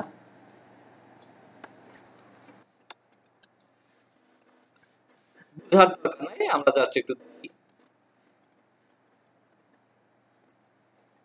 একটা লাইন দিছি, এই লাইনটাকে আমি বললাম 5 ইঞ্চি দূরে যাবে হরিজন্টালি, 5 ইঞ্চি দূরে নিয়ে আসলাম। এখন এই অবজেক্টটাকে বললাম 5 ইঞ্চি, সে 5 ইঞ্চি দূরে আসছে, কিন্তু আমি যদি অবজেক্টিভ হিসাব করি তাহলে এই অংশটুকু আমার জন্য বাড়তি না? আমি চাইতেছিলাম আসলে অবজেক্টটা এইখানে আসবে, তাহলে ক্যালকুলেশনটা আমার জন্য একটু কমপ্লেক্স হয়ে গেছে না? আমাকে কি করতে হইতেছে? 5 ইঞ্চি হিসাব করতে হইতেছে এবং এর বাইরে কতটুকু আছে এটাকে তার সাথে অ্যাড করতে হইতেছে, তারপর আমার এখানে ভ্যালু বসানো লাগতেছে। যদি এরকম ভাবে সেট করা যাইতো আমার অবজেক্টটা 0 0 পজিশনে এইভাবে থাকবে, তাহলে আমার জন্য ক্যালকুলেশনটা ইজি হইতো। এটা আসলে ডিপেন্ড করতেছে এই অংশটার উপরে, রেফারেন্স পয়েন্টের উপরে। আমার এই অবজেক্টটাকে যখন ধরছি তখন দেখেন উপরে 3টা পয়েন্ট আছে, এইখানে কি 3টা পয়েন্ট আছে, লেফটে 3টা পয়েন্ট আছে, এইখানে 3টা পয়েন্ট আছে। এর ভিতরে আমি সেন্টার হিসেবে কোনটাকে কাউন্ট করব বা সিজি হিসেবে কোনটাকে কাউন্ট করব, বা আমার অবজেক্টের ভরকেন্দ্র কি আমি নিজে ডিফাইন করে দিব। আমি বললাম কি আমার অবজেক্টের ভরকেন্দ্র এই কর্নারের। এইবার আমি 0 0 পজিশনে যাই, 0। বুঝতে পারলাম কি তাহলে এই অংশটার কাজ কি? এই অংশটার কাজ শুধুমাত্র এইখানে সীমাবদ্ধ নয়, এখানে আরো কিছু কাজ আছে। যেমন আমি এই অংশটাকে রাখলাম মাঝখানে, রাখলাম, রাখার পর আমি বললাম যে এর উইডথটাকে 2 ইঞ্চি থেকে আমি 4 ইঞ্চিতে কনভার্ট করব। আমি 2 ইঞ্চি রাখবো না, আমি 4 ইঞ্চি বানাবো। করলাম, একটু খেয়াল করবেন অবজেক্টের দিকে, সবাই খেয়াল করবেন। 2 ইঞ্চি থেকে 4 ইঞ্চি হয়েছে, কিন্তু কিভাবে হয়েছে? দুই দিকেই প্রসারিত হয়েছে না, এক্সপ্যান্ড হয়েছে দুই দিকে না? দুই দিকে কেন হয়েছে? আমি যখন সেন্টারটাকে ডিফাইন করছি তখন সে দুই দিকে যাওয়ার স্কোপ পাইতেছে। এরকম হইতো আমি 2 ইঞ্চি রাখলাম, আমি সিলেক্ট করলাম বাম পাশে, তার মানে কি বাম পাশটাকে আমি লক করে ফেলতেছি। এবার আমি এখানে করলাম 4 ইঞ্চি, বাম পাশে কিন্তু আগের জায়গাতেই রয়ে গেছে। যতটুক বাড়ানো হয়েছে ততটুক বাড়ছে কোন দিকে? ডান দিকে। এইভাবে যদি আমি উপরটাকে ফিক্স রাখতে চাই যে আমি উপরের পয়েন্ট থেকে নড়াচড়া করব না, আমার ছোট হোক বড় হোক সবকিছু কি হবে? নিচের দিকে। তাহলে আমি পয়েন্টটাকে রাখলাম উপরের দিকে। এবার এখানে আমি চেঞ্জ করেছি। বুঝতে পারলাম কি? তাহলে এই অংশটুকুর মাধ্যমে একটা অবজেক্টকে আমরা এই যে কোনো পজিশনে নিতে পারবো না? যে কোনো পজিশনেই নিতে পারবো, কারণ আমি জানি এই আউটপুটটার সাইজ কত, আমার অবজেক্টের সাইজ কতটুকু আমি নিতেছি। যদি এটুকু জানি তাহলে আমরা যে কোনো পজিশনে এটাকে নিতে পারবো। এখানে এটার নাম হইতেছে রোটেট। আমি অবজেক্টটাকে রোটেট করতে চাই। রোটেট মানে কি? ঘোরানো, তাই না? ঘোরানো। আমি এটাকে ঘোরাতে চাই কতটুকু? আমি বললাম যে 25 ডিগ্রি আমি এটাকে ঘোরাবো। তাহলে এটা ঘুরতেছে 25 ডিগ্রিতে। এই টুলসগুলো আমরা আরো ডিটেইলস শিখবো। রোটেট টুলটা অনেক ইম্পর্টেন্ট।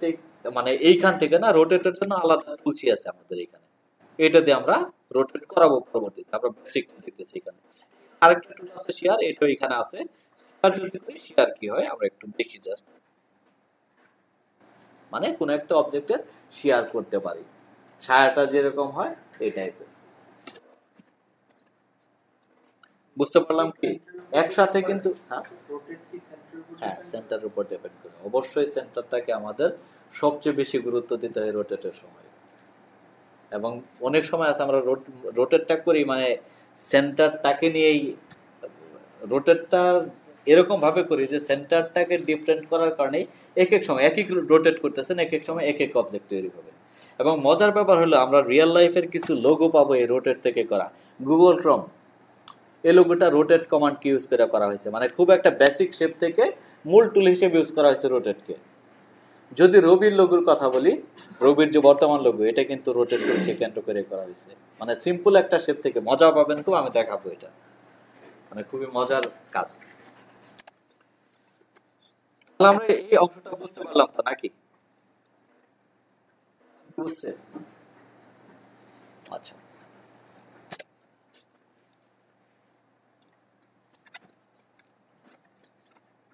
কি করলাম তাই না? আমি হাতে এইভাবে প্লেসমেন্ট করে বিভিন্ন জায়গায় রাখতে পারি নাকি? যদি আমি চাই এই ডকুমেন্টটা আমার মনিটরের সেন্টারে আসবে, আমার স্ক্রিনের সেন্টারে আসবে, Ctrl+0 যদি প্রেস করি তাহলে এটা আমার মনিটরের সেন্টার পজিশনে আসবে। বুঝতে পারলাম? কোনো একটা অবজেক্ট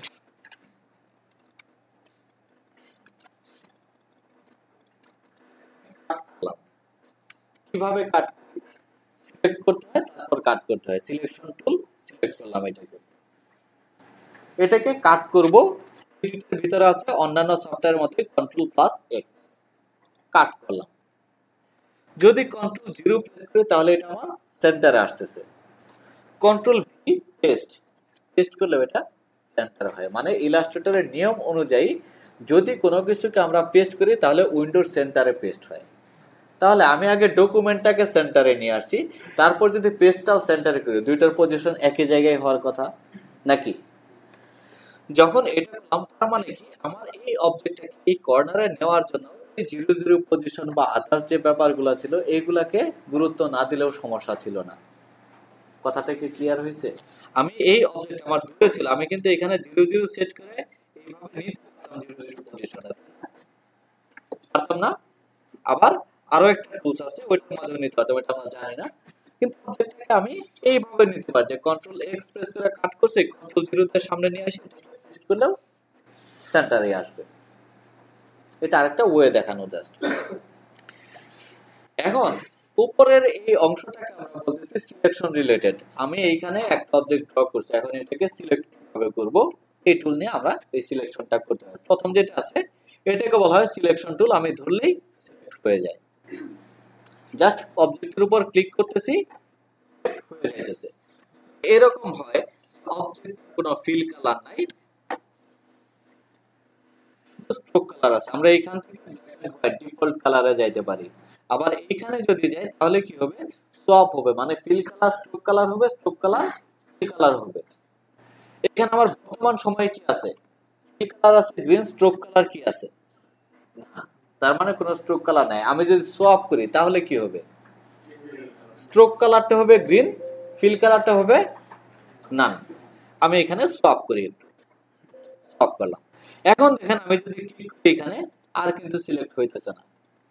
আগে মাঝখানে ক্লিক করলে সিলেক্ট হইতো না, এখন সিলেক্ট হইতেছে না। কারণ কি, আসলে এইখানে কোনো অবজেক্টের অস্তিত্ব নাই, কোনো ফিল কালার এখানে নাই। ফিল কালারটা বা স্ট্রোক কালারটা আছে কোনখানে, স্ট্রোকের উপর। যদি আমি স্ট্রোকের উপর যাই, স্ট্রোকে কিন্তু ঠিকই সিলেকশনটাকে পারতেছি। বুঝতে পারলাম কি কথাটা? এই যে পয়েন্টগুলোকে আমরা দেখতেছি, এই পয়েন্টগুলো আমরা ছোট বড় করতে পারি। যখন এখানে আসলাম, এখানে অ্যারোটা চেঞ্জ হয়ে যায়। অ্যারোটা কি আসছে, উপরের দিকে অ্যারো দেওয়া, নিচের দিকে অ্যারো দেওয়া। তার মানে কি, অবজেক্টটাকে আমি মুভ করতে পারবো উপরের দিকে অথবা নিচের দিকে। যদি উপরের দিকে যায় তাহলে আমার বড় হইতেছে, যদি নিচের দিকে যায় তাহলে ছোট হইতেছে। সিমিলারলি হরিজন্টালিও যদি আমি চাই একইভাবে বড় ছোট করতে পারি। এর সাথে অল্টার ধরি, এমনিতে যখন নিতেছি তখন এক সাইডে হইতেছে, যেদিকে টানতেছি শুধুমাত্র সেই দিকে। যদি এর সাথে অল্টার ধরি তাহলে দেখেন দুই দিকেই বড় বা ছোট হয়। আজকের ক্লাসটা বেসিক ক্লাস, কিন্তু এখানে অনেকগুলো ইনফরমেশন। এই ভিডিওটা কিন্তু বাসায় বেশি বেশি দেখা লাগবে। যেটা আপনি কোনোদিন ইউজ করেন নাই এর আগে, যা দেখাইতেছি সবই নতুন। নেক্সট ক্লাসে যখন যাব কিছু জিনিস হয়তো বা কমন পাবেন, আমার হয়তো বলা লাগবে না যে এটাকে এইভাবে সিলেক্ট করলাম। আজকের ক্লাসে কিন্তু এগুলো সবই দেখা যাবে যে অনেকগুলো ইনফরমেশন চলে আসছে। এগুলো মাথায় নিতে হলে ভিডিওটা বেশি বেশি দেখা লাগবে। তাহলে কি, যদি দুই দিক থেকে উঠাইতে চাই তাহলে সাথে আমরা অল্টারটাকে অ্যাড করতে পারি। যদি আমি চাই, এইখানে একটা টুল ছিল যে কনস্ট্যান্ট প্রপোর্শন, প্রপোর্শন ওয়াইজ আমার বড় বা ছোট হবে। যদি এইভাবে চাই তাহলে কি করব, শিফট ধরবো। শিফট ধরে যদি আমি এইভাবে ছোট করি তাহলে দেখেন একটা রেশিও অনুযায়ী বড় ছোট হইতেছে। যদি শিফট চাই তাহলে ইচ্ছা মতো একদম ফ্রি ট্রান্সফার করতে পারি। যখনই শিফট করতেছি তখনই আমার নির্দিষ্ট একটা গতিতে এটা বড় বা ছোট হইতেছে। বুঝতে পারলাম কি? এই শিফট গ্রাফিক্সের জন্য খুবই ইম্পর্টেন্ট। কারণ কি, আমরা ইউজ করব, কখনো দেখা যাবে একটা মডেল থাকবে একটা অ্যাডের জন্য, কখনো হয়তো এই টাইপের বোতল থাকবে। এই বোতলটাকে যদি আমি ফ্রিলি ট্রান্সফর্ম করে আমি এইভাবে টানলাম, এক্সপান্ড হয়ে যাবে না? তাহলে কি শেপটা আমি বুঝতে পারবো? একটা মানুষ, আদনান সামির আগের অবস্থা, তারে যদি আমি এইভাবে চাপাই দেই প্রপোর্শন ঠিক না রেখে, তাহলে তো ওই কি জানি একটা আমাদের নতুন নায়ক আছে না, ফেসবুকে মাঝে মধ্যে দেখি, কি জানি আলো, তার মতো হয়ে যাবে। হ্যাঁ, তার মানে কি, আমার অবশ্যই প্রপোর্শন ঠিক রাখা লাগবে। আমি কি করব, শিফট চাপে যদি করি তাহলে সে বড় হোক বা ছোট হোক তার কিন্তু প্রপোর্শনটা ঠিক থাকবে।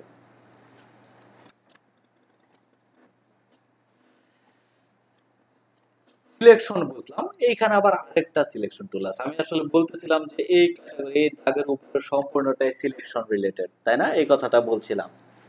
তো এইখানে আরেকটা সিলেকশন, এটা বলতেছি ডিরেক্ট সিলেকশন। আগেরটা সিলেকশন, এবার ডিরেক্ট সিলেকশন। পার্থক্যটা কোনখানে? যখন আমি সিলেকশন টুলের মাধ্যমে ধরতেছি সম্পূর্ণটাই একবারে সিলেক্ট হয়ে যাইতেছে। যখন আমি ডিরেক্ট সিলেকশন টুলের মাধ্যমে ধরতেছি তখন দেখেন এই রেক্টেঙ্গেলটা তৈরি করতে আমার চারটা বাহুর দরকার হয়েছে, তাই না? এই একটা বাহু, এই একটা বাহু, এটা একটা, নাকি? চারটা বাহু হলে আমার চারটা পয়েন্ট তৈরি হয়েছে। এটা একটা জয়েন, এই দুইটা বাহুর একটা জয়েন, এটা একটা জয়েন, এটা একটা জয়েন, এটা একটা জয়েন, সবগুলো জয়েন। এই অবস্থায় আমরা দেখতেছি কি মাঝখানে হোয়াইট, তাই না?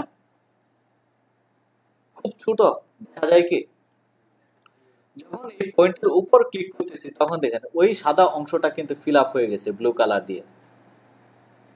ধরতে পারছি কি সবাই? তার মানে কি এই অংশটা এখন আমার সিলেক্টেড, বাকি অ্যাঙ্কর গুলো আমার, এগুলোকে বলা হয় অ্যাঙ্কর পয়েন্ট। অ্যাঙ্কর পয়েন্ট আমার শুধুমাত্র এই অ্যাঙ্কর পয়েন্টটা এখন সিলেক্টেড, বাকি অ্যাঙ্কর পয়েন্টগুলো সিলেক্টেড না। একটা অ্যাঙ্কর পয়েন্ট সিলেক্ট করে আমি কি করতে পারি? হ্যাঁ, আমি কিছু কাজ করতে পারি। আমি কি করলাম, এটাকে নিচের দিকে নামাইলাম, শেপটা চেঞ্জ হয়ে গেল না? কিন্তু এই কাজটা কি আমরা সিলেকশন টুল দিয়ে করতে পারতাম? ধরা যায় না একটা পয়েন্টকে আমি যদি এভাবে ছোট করি তাহলে সম্পূর্ণ অংশ একবারে ছোট হয়ে যায়। তাহলে কি টেক্সট সিলেকশন টুল দিয়ে আমি নির্দিষ্ট একটা পয়েন্টকে নিজের ইচ্ছা মতো সরাইতে পারি। ওই যেটা হচ্ছে আমার পুরো জিনিসটা ঘুরে যাচ্ছে। আপনার যেমন একটা সাইড থেকে টান দিয়ে নিচে নামাইছেন, ওই সাইডটা চেপে গেছে, আমার কাছে পুরোটা ঘুরে যায়। কোনো ইয়ে সিলেক্ট করতে বললাম, আপনি আরেকবার প্রসেসটা দেখেন, তাহলে ওইদিকে যাবো। এটা হলো আমার রেক্টেঙ্গেল, আমি ধরতেছি কি ডিরেক্ট সিলেকশন টুল দিয়ে কোন পয়েন্টে যে পয়েন্টটাকে আমি মুভ করাবো, এই পয়েন্টটাকে মুভ করাইতে চাই, যেখানে নিতে চাই সেখানে জাস্ট নিয়ে ছেড়ে দেব, মানে ড্র্যাগ করে নিয়ে ছেড়ে দেব সেখানে। যদি আমি চাই যে স্ট্রেট ভাবে নিচে নামাবো তাহলে অবশ্যই আমার শিফট ধরতে হবে, শিফট ধরলে এটা স্ট্রেট ভাবে আসবে। মানে আমি যদি এমনিতে নামাইতে চাই তাহলে 19-20 হইতে পারে, ডানে যেতে পারে, বামে যেতে পারে, কিন্তু আমি চাই সোজাসুজি নিচে নামবে, তাহলে শিফটটাকে আমরা ধরবো। আমি কি ওই সিলেক্ট করে যে কোনো একটা অ্যাঙ্গেল যদি আমি সমান পোর্শনে নামাইতে চাই, ওটা কি শিফট সব ক্ষেত্রে কাজে আসবে? কারণ এর আগে একটা দেখেছিলাম যে আপনি কর্নার থেকে শিফট চেপে রেখেছেন। হ্যাঁ, ওইটার সাথে এটার মানে ওইখানে আমার সমস্ত অবজেক্টটাই ট্রান্সফর্ম হইতো, এখন কিন্তু আমার শুধুমাত্র একটা পয়েন্ট ট্রান্সফর্ম হইতেছে। তো এই ক্ষেত্রে শিফটটা শুধু এই ভূমিকায় রাখবে যেটা আপনার নামবে যে বা কোনো দিকে যাবে এটা স্ট্রেট ভাবে যাবে, এইটুকুই। আমাদের মাথায় রাখতে হবে এই টুলগুলোর মাঝে দেখেছি যে কিছু কিছু টুলের পাশে এরকম অ্যারো চিহ্নের মতো আছে, আবার কিছু কিছু টুল একদম ফ্রি। বুঝতে পারতেছি? যে সমস্ত টুলের পাশে এরকম ভাবে অ্যারো চিহ্ন দেওয়া আছে তার মানে কি যে এই টুলের মাঝে আরো কিছু সাব টুল আছে। বুঝলাম? এখন এই সাব টুলটাকে আমরা কিভাবে নিয়ে আসতে পারি? এই অ্যারোর উপর নিয়ে মাউসটাকে একটু ক্লিক করে ধরে রাখবো, যখন ক্লিক করে ধরে রাখবো তখন আমাদের সাব টুলগুলা দেখাবে। এই যে সাব টুলগুলো আছে, এখন আমি চাই যে এটাকে ধরবো, তাহলে এটা চলে আসছে। যদি আমি চাই যে সাব টুলগুলা সবসময় শো করবে তাহলে এইখানে ক্লিক করতে পারি, তাহলে সাব টুলগুলা শো করবে সবসময়। বুঝলাম কি কথাটা? এখন সাব টুলটা কি ছিল? ডিরেক্ট সিলেকশন টুল, আরেকটা বলতেছি গ্রুপ সিলেকশন টুল। একটা বলতেছি ডিরেক্ট সিলেকশন টুল, যেটা আমার নির্দিষ্ট একটা অ্যাঙ্কর বা একাধিক অ্যাঙ্করকে ধরার জন্য ব্যবহার করা হইতো। আরেকটাকে বলতেছে group selection tool. Group selection tool কি কাজ করে? আমি ধরলাম, ধরার পর এখন কি হইতেছে, প্রত্যেকটা পয়েন্ট আমার সেই ব্লু কালার করা, তার মানে প্রত্যেকটা পয়েন্টই কি আমার সিলেক্টেড আছে নাকি? যদি প্রত্যেকটা পয়েন্ট সিলেক্টেড থাকে তাহলে এটা এবং এটার ভিতরে পার্থক্য কি হলো? মানে প্রথম যে ব্ল্যাক এরো যেটা দেখলাম সিলেকশন টুল এবং গ্রুপ সিলেকশন টুল, দুইটার মধ্যে পার্থক্য কি থাকলো? আগেরটাতেও সবগুলা পয়েন্ট আসতো, এইখানেও সবগুলা পয়েন্ট আছে।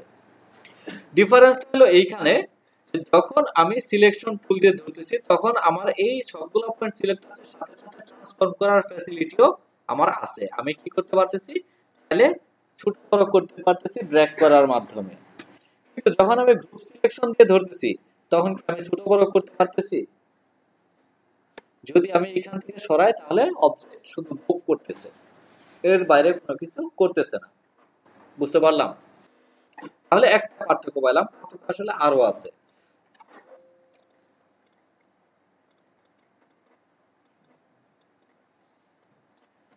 এখানে অবজেক্ট তৈরি করলাম,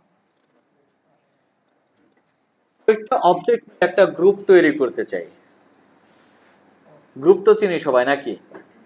যে আমি এই অবজেক্টগুলোকে নিয়ে সবগুলা নিয়ে আমি একটা সিলেকশন করলাম, আগে সিলেক্ট করে এটাকে আমি গ্রুপ করব। গ্রুপ করার জন্য আমি যাব অবজেক্ট থেকে গ্রুপ, শর্টকাট কন্ট্রোল প্লাস জি, গ্রুপ করলাম।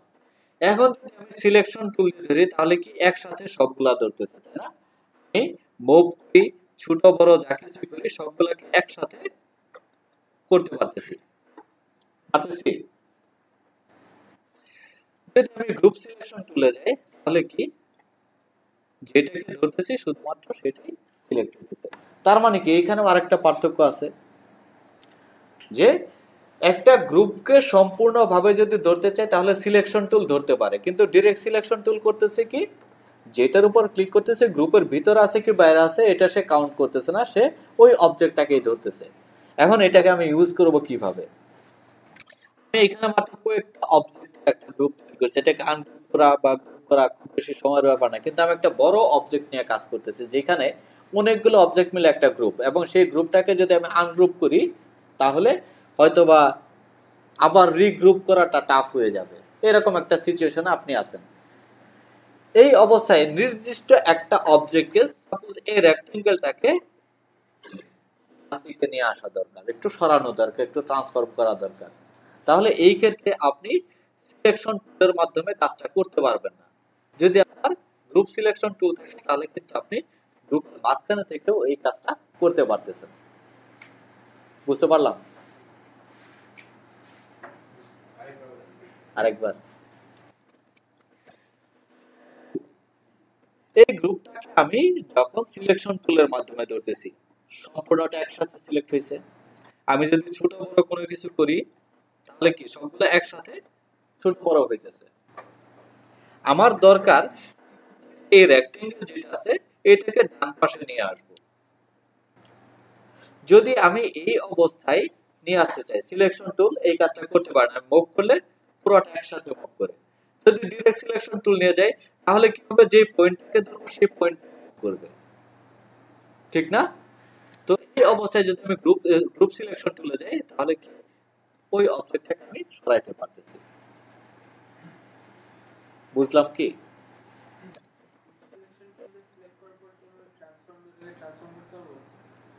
গ্রুপ সিলেকশন টুল দিয়ে ধরার পর আমরা ট্রান্সফর্ম করতে পারবো কিনা।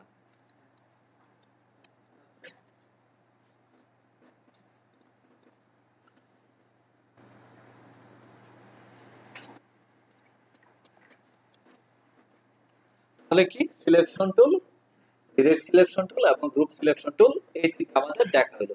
এইখানে কি আছে, ম্যাজিক ওয়ান টুল, এটা একটা ম্যাজিক টুল। কি রকম ম্যাজিক টুল?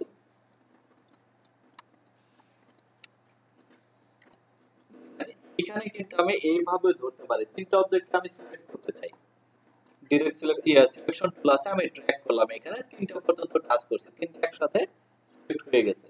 আমি এই একটাকে ধরলাম, ধরার পর শিফট ধরলাম, ধরার পর এটাতে ক্লিক করলাম, সিলেক্ট হয়ে গেছে। এটাকে আবার ধরলাম, সিলেক্ট হয়ে গেছে। এটাকে সিলেকশন থেকে বাদ দিতে চাই, শিফট থাকা অবস্থায় আরেকটা ক্লিক করলাম, মানে কি শিফট ধরলে একবার অ্যাড করবে আরেকবার রিমুভ করবে। বুঝতে পারলাম? এই তিনটাকে তৈরি করার পর আমি এটার কালার ফিল কালার দিলাম, এই তিনটাকে আমি কপি করলাম, বুঝতে পারি নাই, তাই না? দরকার নাই বোঝার, পরে বুঝতেছি। কালার চেঞ্জ করলাম,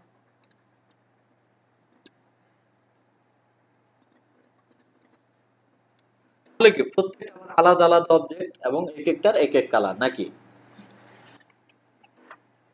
ম্যাজিক ওয়ান টুল সবুজটাতে ক্লিক করলাম, যতগুলা সবুজ আছে সবগুলাকে একবারে ধরে নিছে। ম্যাজিক ওয়ান টুল ইয়েলোটাতে ক্লিক করলাম, সবগুলা ইয়েলো একসাথে সিলেক্ট। মানে কি সিমিলার টাইপের কালার গুলাকে আমরা যদি একসাথে সিলেক্ট করতে চাই সেই ক্ষেত্রে আমাকে হেল্প করবে ম্যাজিক ওয়ান টুল।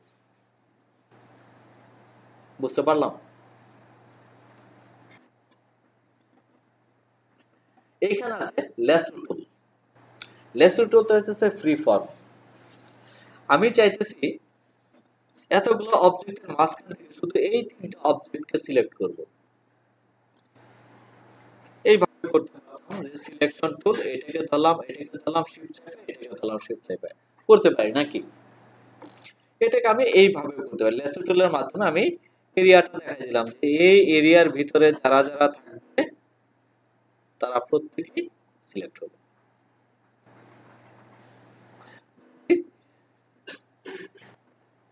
ডিরেক্ট সিলেকশন টুলের মাধ্যমে যে এইখানেও কিন্তু আমরা শিফট চেপে এটাকে ধরতে পারি, অ্যাড করতে পারি। লেসো টুলতে এইখানে আমরা কাজ করতে পারি। এইখানে কিন্তু দেখেন কোনো অ্যাঙ্কর সিলেক্ট হয় নাই। আমি যখন এখানে আসতেছিলাম তখন এই যে টাচ হয়েছে, যে কারণে এটা হাইলাইটেড এখন, কিন্তু কোনো কর্নার সিলেক্টেড না, অ্যাঙ্কর সিলেক্টেড শুধু এই দুটা। মানে আমি যখন এইভাবে আসছি তখন এইখানে একটু টাচ লেগে গেছে, এই কারণে এটা হাইলাইটেড হয়েছে। কিন্তু যদি আমি চাই যে এইভাবে শুধুমাত্র এটুকে, তাহলে এটাই সিলেক্টেড হবে। বুঝতে পারলাম?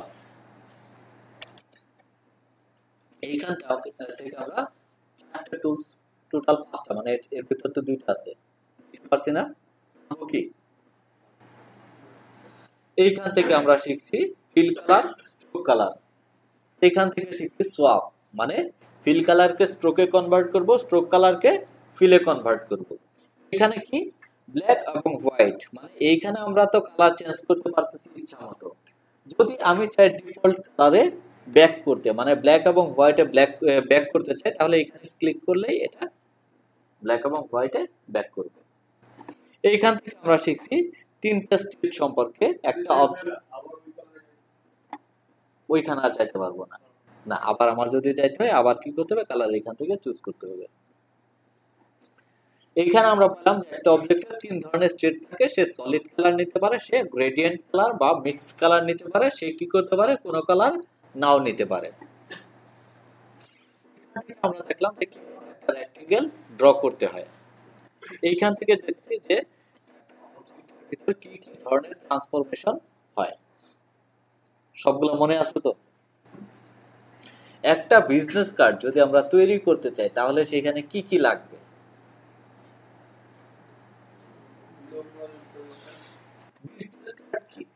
বিজনেস কার্ড হইতেছে বিজনেসের, আমি যে ব্যবসা প্রতিষ্ঠান করি এটাকে ভিজিটিং কার্ডও বলে, যে আমি আমার ক্লায়েন্টকে বা কোনো একজন পরিচিত জনকে আমার অফিসে অফার করতে পারি আসার জন্য, যে আমার কোম্পানি এটা, আমার অ্যাড্রেস এটা, আর আমি এই ব্যক্তি, আমার ডেজিগনেশন এই। সে আমার সাথে যেহেতু মিট করতে আসবে তাহলে কি এই ইনফরমেশন গুলা অবশ্যই বিজনেস কার্ডে থাকা উচিত নাকি? তাহলে একটা বিজনেস কার্ডে অবশ্যই থাকতেছে সেই প্রতিষ্ঠানের নাম, যেই প্রতিষ্ঠানের জন্য কার্ডটা তৈরি করা।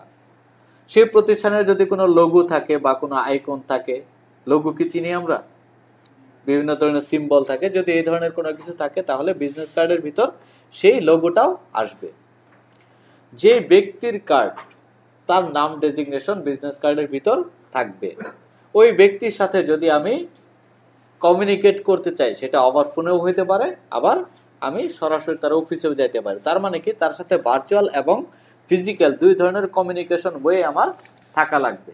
তো এই ইনফরমেশন গুলো যদি আমি নিতে চাই তাহলে কি লোগো, মানে একটা ইমেজ বা ভেক্টর ফাইল আমার কাছে থাকা লাগবে। কোম্পানি আপনাকে লোগো প্রোভাইড করতে পারে, আবার কোনো সময় আপনার লোগো বানানোও লাগতে পারে। যে অর্ডারটা এইভাবে আসছে যে আপনি লোগো বানাবেন এবং তার বিজনেস কার্ডও বানাবেন। আবার এরকম হইতে পারে যে ক্লায়েন্ট আপনাকে বললো এই আমার লোগো, তুমি এটা দিয়ে আমার একটা বিজনেস কার্ড তৈরি করো। হইতে পারে না এরকম? ধরলাম যে আমাদের কাছে একটা লোগো দেওয়া আছে, এই ধরনের একটা বিজনেস কার্ড করতে চাই, তাহলে লোগোর ব্যাপারটা কমপ্লিট, যে আমার কাছে আছে সেটা। সেকেন্ড কি, আমি এই যে টেক্সটগুলোর কথা বললাম এগুলো আমার লেখা লাগবে। তার মানে কি আমার টাইপ টুল সম্পর্কে ধারণা থাকতে হবে। আজকে নতুন কোনো কিছু শিখবো না, মানে যেটুক হয়েছে এটুকুই থাকবো। নেক্সট ডেতে আমরা বিজনেস কার্ড বানাবো, এটার জন্য এই কথাগুলো বলা। তার মানে কি আমার সেই টাইপ টুল সম্পর্কে জানতে হবে। আমি সেই কার্ডের ভিতর ফিল কালার দিতে পারি, স্ট্রোক কালার দিতে পারি, একটু ডিজাইন করতে পারি। এই যে শেপের ট্রান্সফর্ম করাগুলো শিখলাম, যে আমরা ডাইরেক্ট সিলেকশন টুল দিয়ে এবার সরাইতে পারি, এইগুলোতে আমরা কিছু ডিজাইনও করতে পারি নাকি? তাহলে ফিল কালার, স্ট্রোক কালার এগুলোকে আমরা সেখানে ইউজ করতে পারবো। মোট কথা যে আমরা একটা ডকুমেন্ট বিজনেস কার্ডের সাইজে নিতে পারছি, একটা রেক্টেঙ্গেল বিজনেস কার্ডের সাইজে নিয়ে আসতে পারছি। আমি অবজেক্ট ড্র করতে পারতেছি, সেখানে ফিল কালার দিতে পারতেছি, স্ট্রোক কালার দিতে পারতেছি। দরকার কি লেখাগুলো লিখবো কিভাবে, টাইপ টুলটা কিভাবে কাজ করে এটা আমাদের জানা দরকার, এটা আমরা জানবো। এইখানে আছে আমাদের টাইপ টুল। কি এটাকে বলা হয় টেক্সট টুল বা টাইপ টুল।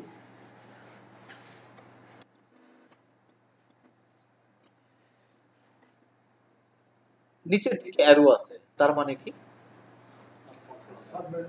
এর ভিতরে আমাদের আরো সাব মেনু আছে। কি করব এটাকে সাব মেনু বের করতে চাইলে কিছুক্ষণ ধরে থাকবো। যদি আমি চাই এটা সবসময় ফ্রন্টে থাকবে তাহলে এইখানে ক্লিক করব নাকি একটু সিলেক্ট করা আছে, ক্লিক করলাম, লিখলে লেখা হয়, টাইপ করলে লেখা হয়। তাহলে কি সমস্যা আছে কোনো? তাহলে কোনো সমস্যা নাই, আমরা লিখতেও পারি। যদি লিখতে পারি তাহলে তো বিজনেস কার্ড বানানোই যায় একটা, নাকি? যদি লিখতে পারি তাহলে বানাইতে পারবো না? আচ্ছা, তার আগে দেখি বিজনেস কার্ড বানাবো।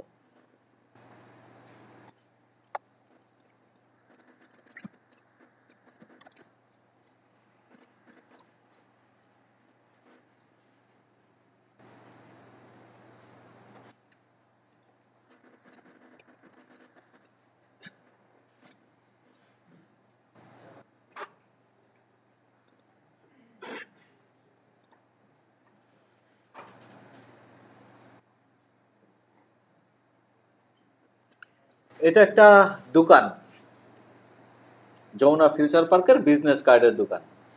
মানে এখন বিজনেস কার্ড, আমরা বিজনেস কার্ডের ক্যাটাগরিতে আছে আর কি। রেডিমেড বিজনেস কার্ড তৈরি করা আছে, আপনি ডিজাইন পছন্দ করবেন, নিয়ে যাবেন।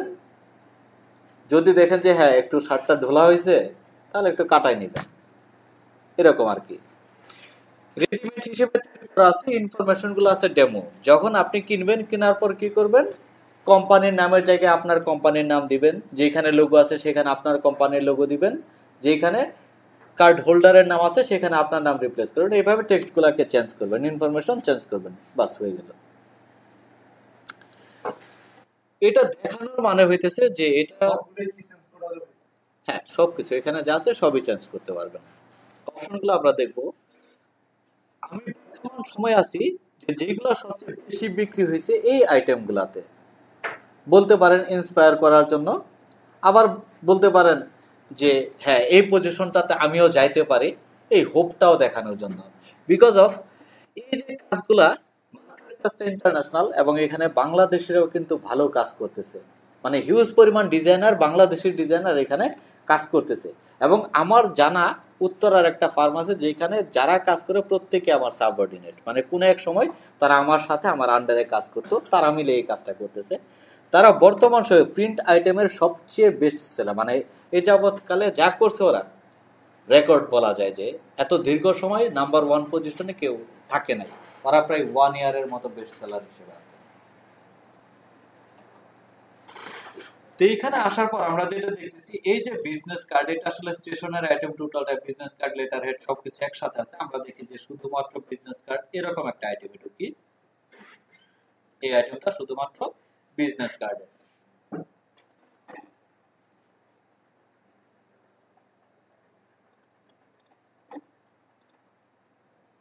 দেখেন একটু, এই বিজনেস কার্ডটার দাম হইতেছে $6, মাত্র $6। যদি আমরা টাকায় কনভার্ট করি কয় টাকা হবে? 480 টাকা, তাই না? এর জন্য যদি আপনার 2 দিন কাজ করা লাগে, তার চেয়ে তো রিক্সা চালানো ভালো, নাকি?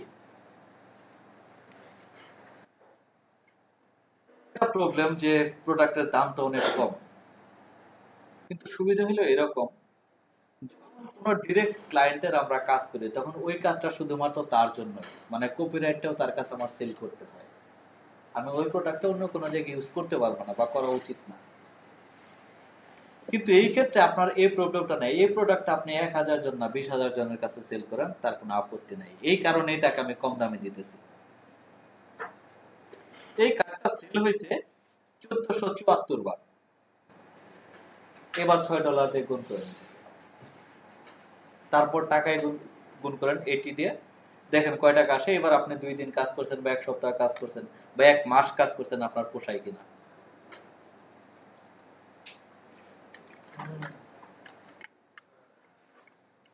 কি আছে এখানে, এরকম আছে শুধু কিছু টেক্সট আছে যেটা আমরা লিখতে পারবো, কিছু কালার চেঞ্জ করা আছে, তাই না? এর বাইরে খুব বেশি কিছু নাই। কিন্তু একটা ইম্পর্টেন্ট জিনিস আছে এখানে, এটার একটা প্রফেশনাল লুক আছে। কাজটা কিন্তু আনকরা মনে হয় না, খুব মানে রিচ একটা জিনিস মনে হইতেছে, খুবই প্রফেশনাল। যদি অন্য আরেকটা দেখি, এটা আরেকটা কাজ, দাম $5, সেল হয়েছে 1488 বার। যদি কাজ দেখি, বাইরে সেরকম কোনো কিছু নেই, কোম্পানির নাম লেখা আছে, আপনি কিনবেন আর আপনার কোম্পানির নাম লিখবেন, লোগো বসাবেন, ওয়েব অ্যাড্রেস দিবেন।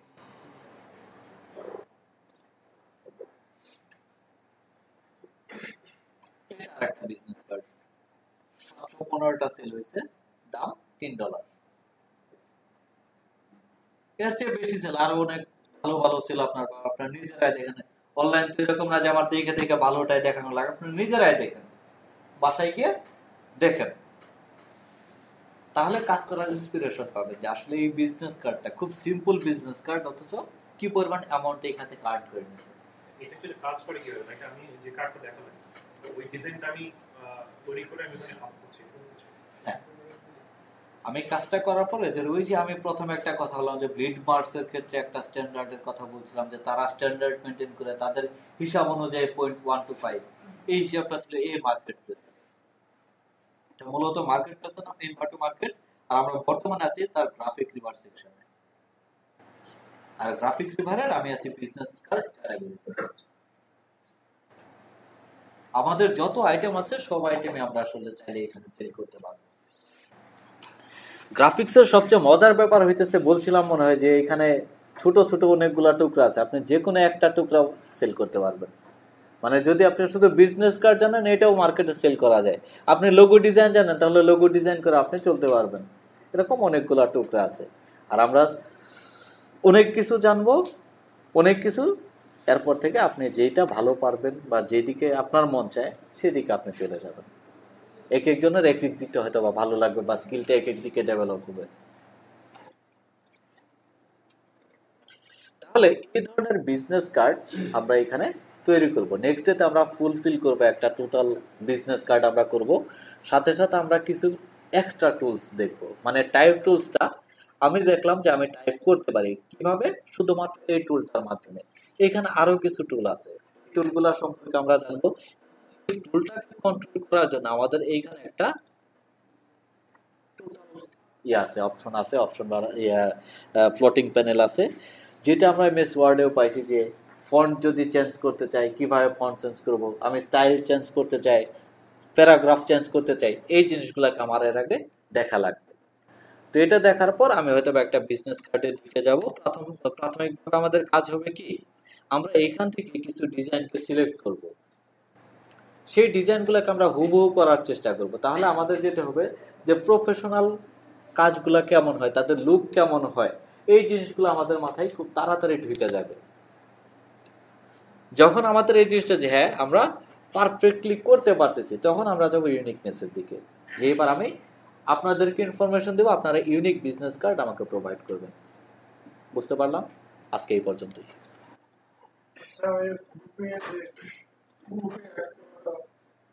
গ্রুপের ইয়েটা আমি এখন পর্যন্ত ইনভিটেশন পাইনি আসলে।